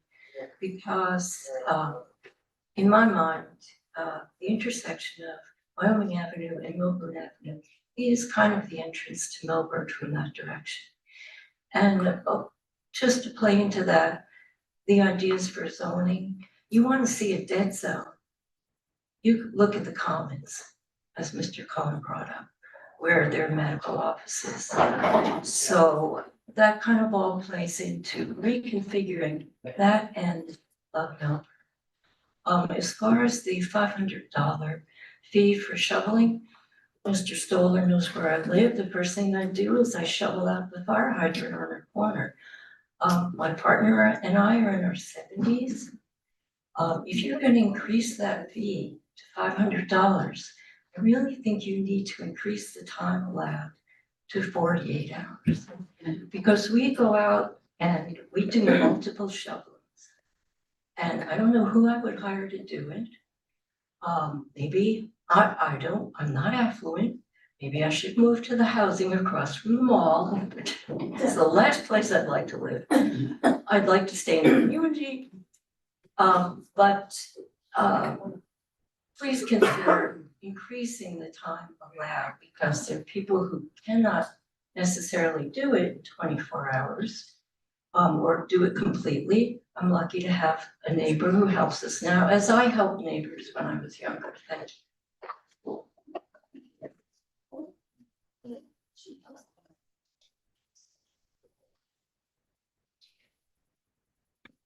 I'm Ellen Steinberg, and I live in that proposed historic district. And I'm one of the majority of the residents that are opposed to it being named a proposed district. And what I found to be very interesting tonight is that all of a sudden, it seems that the committee wants to talk about, or certain members of the committee are talking about a proposed tax break, which incentives are lovely, but as Peter mentioned, it is a zero-sum game. We live in a district where the average price house is $2.5 to $3.5 million. There's two properties in the district, they're slightly under 2 million, and 13 are over 4 million, with 3 of them at 5 million and one of them pushing against 7 million. What are we gonna give them for an abatement? And you wanna be, and since the town is a zero-sum game when it comes to property tax relief, that means other parts of the town have to pick up the cost of this historic district. And I also might note that there are 2 other existing historic districts currently, one 125 residential properties over in Short Hills and another 154 in the Wyoming district. Are you going to provide abatements for them as well? And again, I think we need to look at the practicality of people subsidizing. Thank you.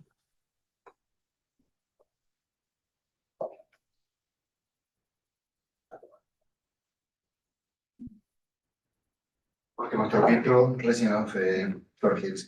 I wasn't planning to talk for the second time, but because there was a discussion here about downtown and about medical offices and all of that.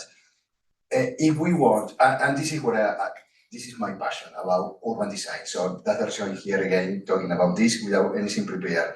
So when we talk about downtown, the reason that many downtowns are not having a successful, vibrant life is because people doesn't want to walk on those downtowns.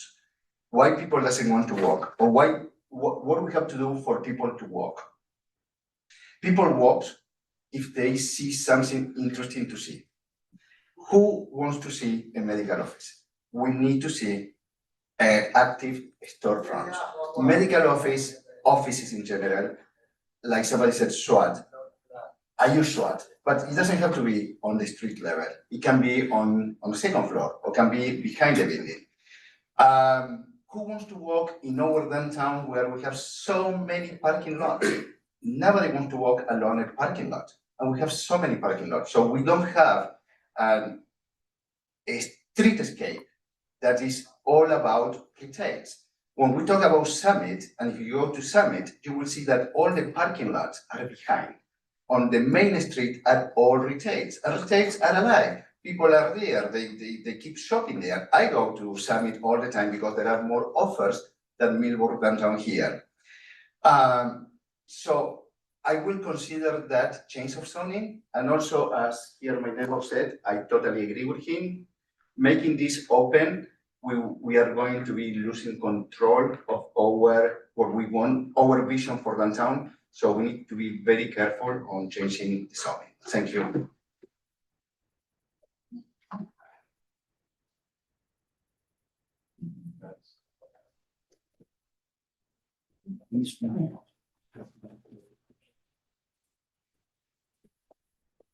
Jean Pasternak. I want to just make a couple of points. Regina, I thought had a really good idea. Somebody tonight was really struggling to find the Zoom link to be able to get on this meeting. Can we put that somewhere more prominent? It's like you have to really dig to find it. I know it's in the agenda. I don't know where else it is, maybe on the front page of the Township Committee, but it's not easy for people to find. I have to agree. We need to just put things out there more prominently. I was listening to what Jorge said in his first comment. I thought it was really good about the how, and I think that goes back to the earlier comments, but the Affordable Housing Committee and the Strategic Plan Committee can really work on this, I think, and that's why maybe some of these things should be held until there's some more deliberations by those two committees. I also agree with Dave Cosgrove that residents and their quality of life needs have had a lot less attention over the past 5 years than the needs of the businesses. I think it's a bit of a squeaky wheel that's prevailed, and I think it's important that residents' needs are elevated and more visibly considered. On the other hand, with historic designation, I think it's critical that we have that tool utilized. It's the only thing left that we have to defend ourselves against this disgusting, gross overdevelopment that's being thrust upon us at the state level. It is going to destroy our streetscape and the beauty of this town. So I think the tax abatement idea is really a good one, but I think it should be carefully considered. What about like doing tax abatements for just a few years that only apply to people who make these improvements and live in those homes? If they sell it, then the abatement goes away. It also would help with the speculators. It makes the tax bill seem less when trying to sell, then there's more money to the town. So I think we really have to think about incentivizing historic neighborhoods. People want to do that and to come to the Township Committee as neighborhoods, and I think that's a possible way to do that. Thank you.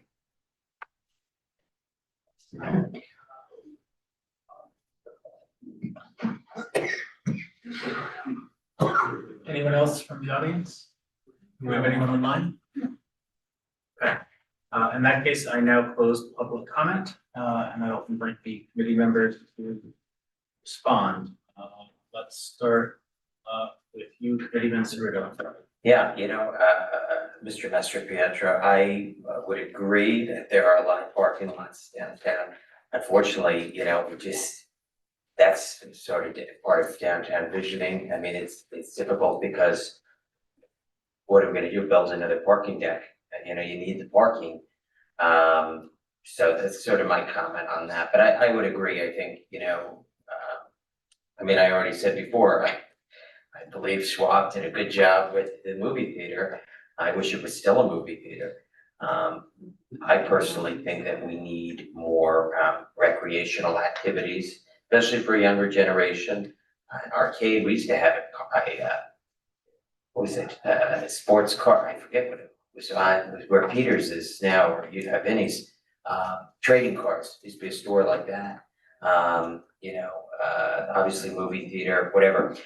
I think restaurants, we need great restaurants. I know, Mr. Mayor Sackman and I have had those conversations as well with others. Really great Chinese restaurant in town, a really great, we have another great, or first, I guess, Indian restaurant that's coming into town. We need to keep recruiting for some excellent restaurants.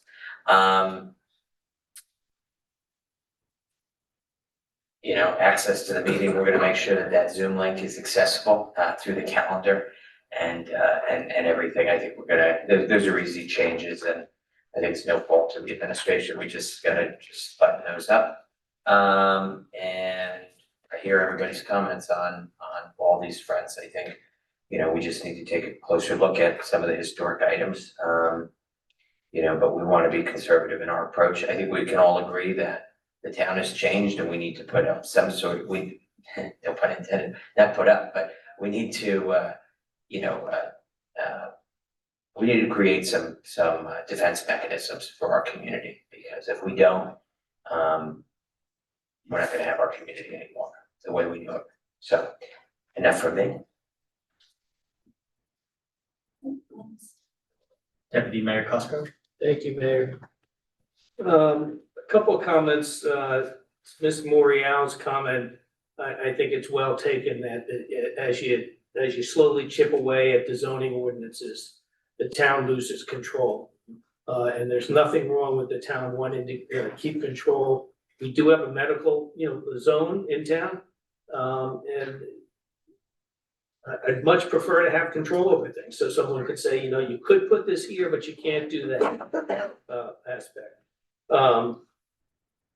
Ms. Urso, you still here? I do read all the letters that you've sent. I've also gotten the letters recently from folks on Farley Place, so I do read everything. Excuse me? Me too. Yeah. And then on the fines, the comment about more time to remove the snow, it's probably a good idea, because if we're gonna make the fines astronomical, then we ought to give people that are older, and can't get it done, or have to do it twice, because there's a lot of snow over a long period of time. So I think maybe that's a compromise, since I'm losing out on the fine, maybe we add a little more time. It's my 2 cents. Committeeman Cohen. Yeah, there was surprise. I also, I think Mr. Morreale's point about loss of control is, he said it better than I did, and I totally am in agreement with that.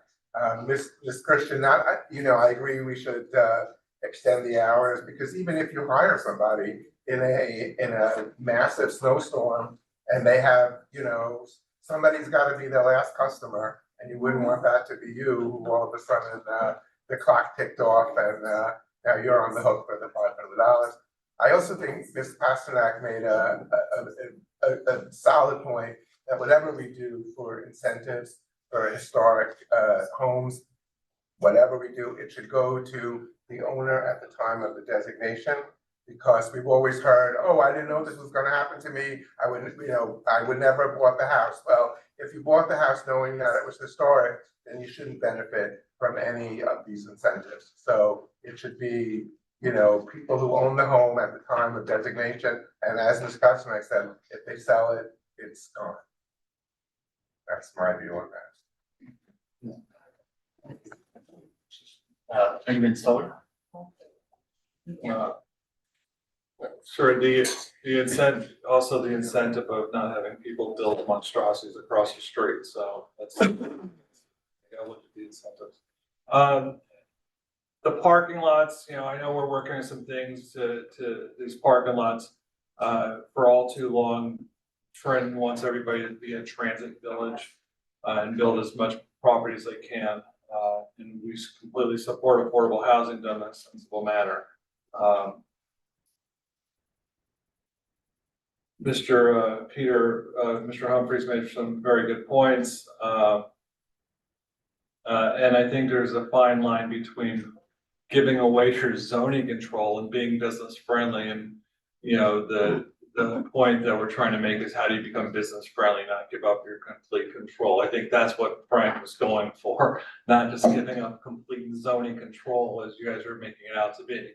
I think there is a fine line and there is ability to caress and finesse yourself into being business friendly without giving out zoning control. What else? And I do agree with Judy. I'm probably the best neighbor ever because I get my big snow blower out and I go down the whole side, go across the street, come always back up by Maylay's house and come back down. I go to the church across and back up. But we gotta help our neighbors. We're all in this together. We're all here to support each other, and I do think if we're gonna raise the fine, we should raise the time. It's only fair and such. Now, that being said, if you waited 48 hours, you couldn't move it because it was like an ice sculpture. It was an igloo in front of your house, but so it was good to get on top of it early.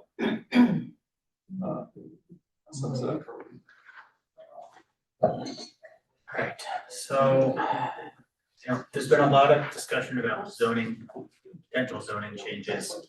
My goal for the evening was to start a conversation and see whether there were things that needed to be sent to the zoning code examination subcommittee that they weren't currently considering. See if there's strategic searchable things that we can do to fix inconsistencies. I'm not advocating that we, abolish our zoning or make things too open. I'm very conservative on zoning. If you look at my record, you'll do that.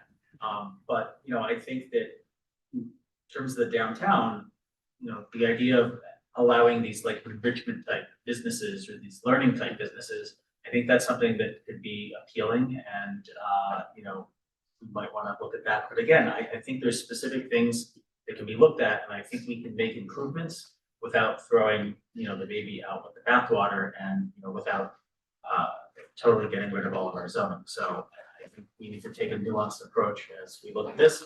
And I think some of these things should probably go in front of the new strategic planning committee once we have that in place, because I think there does need to be an overall vision for the downtown.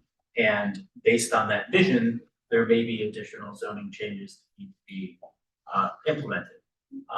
As far as the parking lots go, it's unfortunate. We're sort of stuck with what we have to a certain degree, because unless we bulldoze the downtown and totally redo it as a well-planned downtown, I don't know how you're going to move the parking lots to the back building if there's no room behind the building, the parking lot. Maybe you move the river too. Yeah, if we can move the river and. So I think the strategic planning committee is going to really have to take a look at the downtown as a whole and come up with a vision, and perhaps they can take a look at the downtown vision plan that was done years ago and see if there's elements there that are valid and happy to use. But yeah, I certainly think that's something that should look at. Let's see. Mr. Urso, we did receive your objection letters. It was interesting, they all seemed substantially the same. In some cases, they were identical. So it seemed like perhaps they were written by one person or professional and disseminated, but I did receive them and I took them into consideration. Let's see. And with regards to the Zoom link, if you type into Google, Milburn Township Committee, Zoom, I've found that it brings you pretty easily to the Zoom link, but perhaps what we could do is do, milburntwp.org/TC meeting or something and have that redirect to the longer URL. That might be something we could explore doing, a redirect. That way there's a sort of a consistent URL that people could remember. And, we can look at the website and see where, if there's a way to put it more prominently, but if you go to the TC page, it's there. I know because I've used it myself many times. But, we'll certainly see if we can add that to the calendar. That would be an easy thing to do, I would imagine. And then with regards to the historic districts and tax breaks, again, the idea was to start the conversation, to look at whether those are something that might make sense, what it might look like, and we'll form a subcommittee and we'll explore that. And we'll see what, does or doesn't make sense, and we'll take it from there. So with that, unless, Mr. Donald, anything, don't enter. All right, well, in that case, motion to adjourn. Second.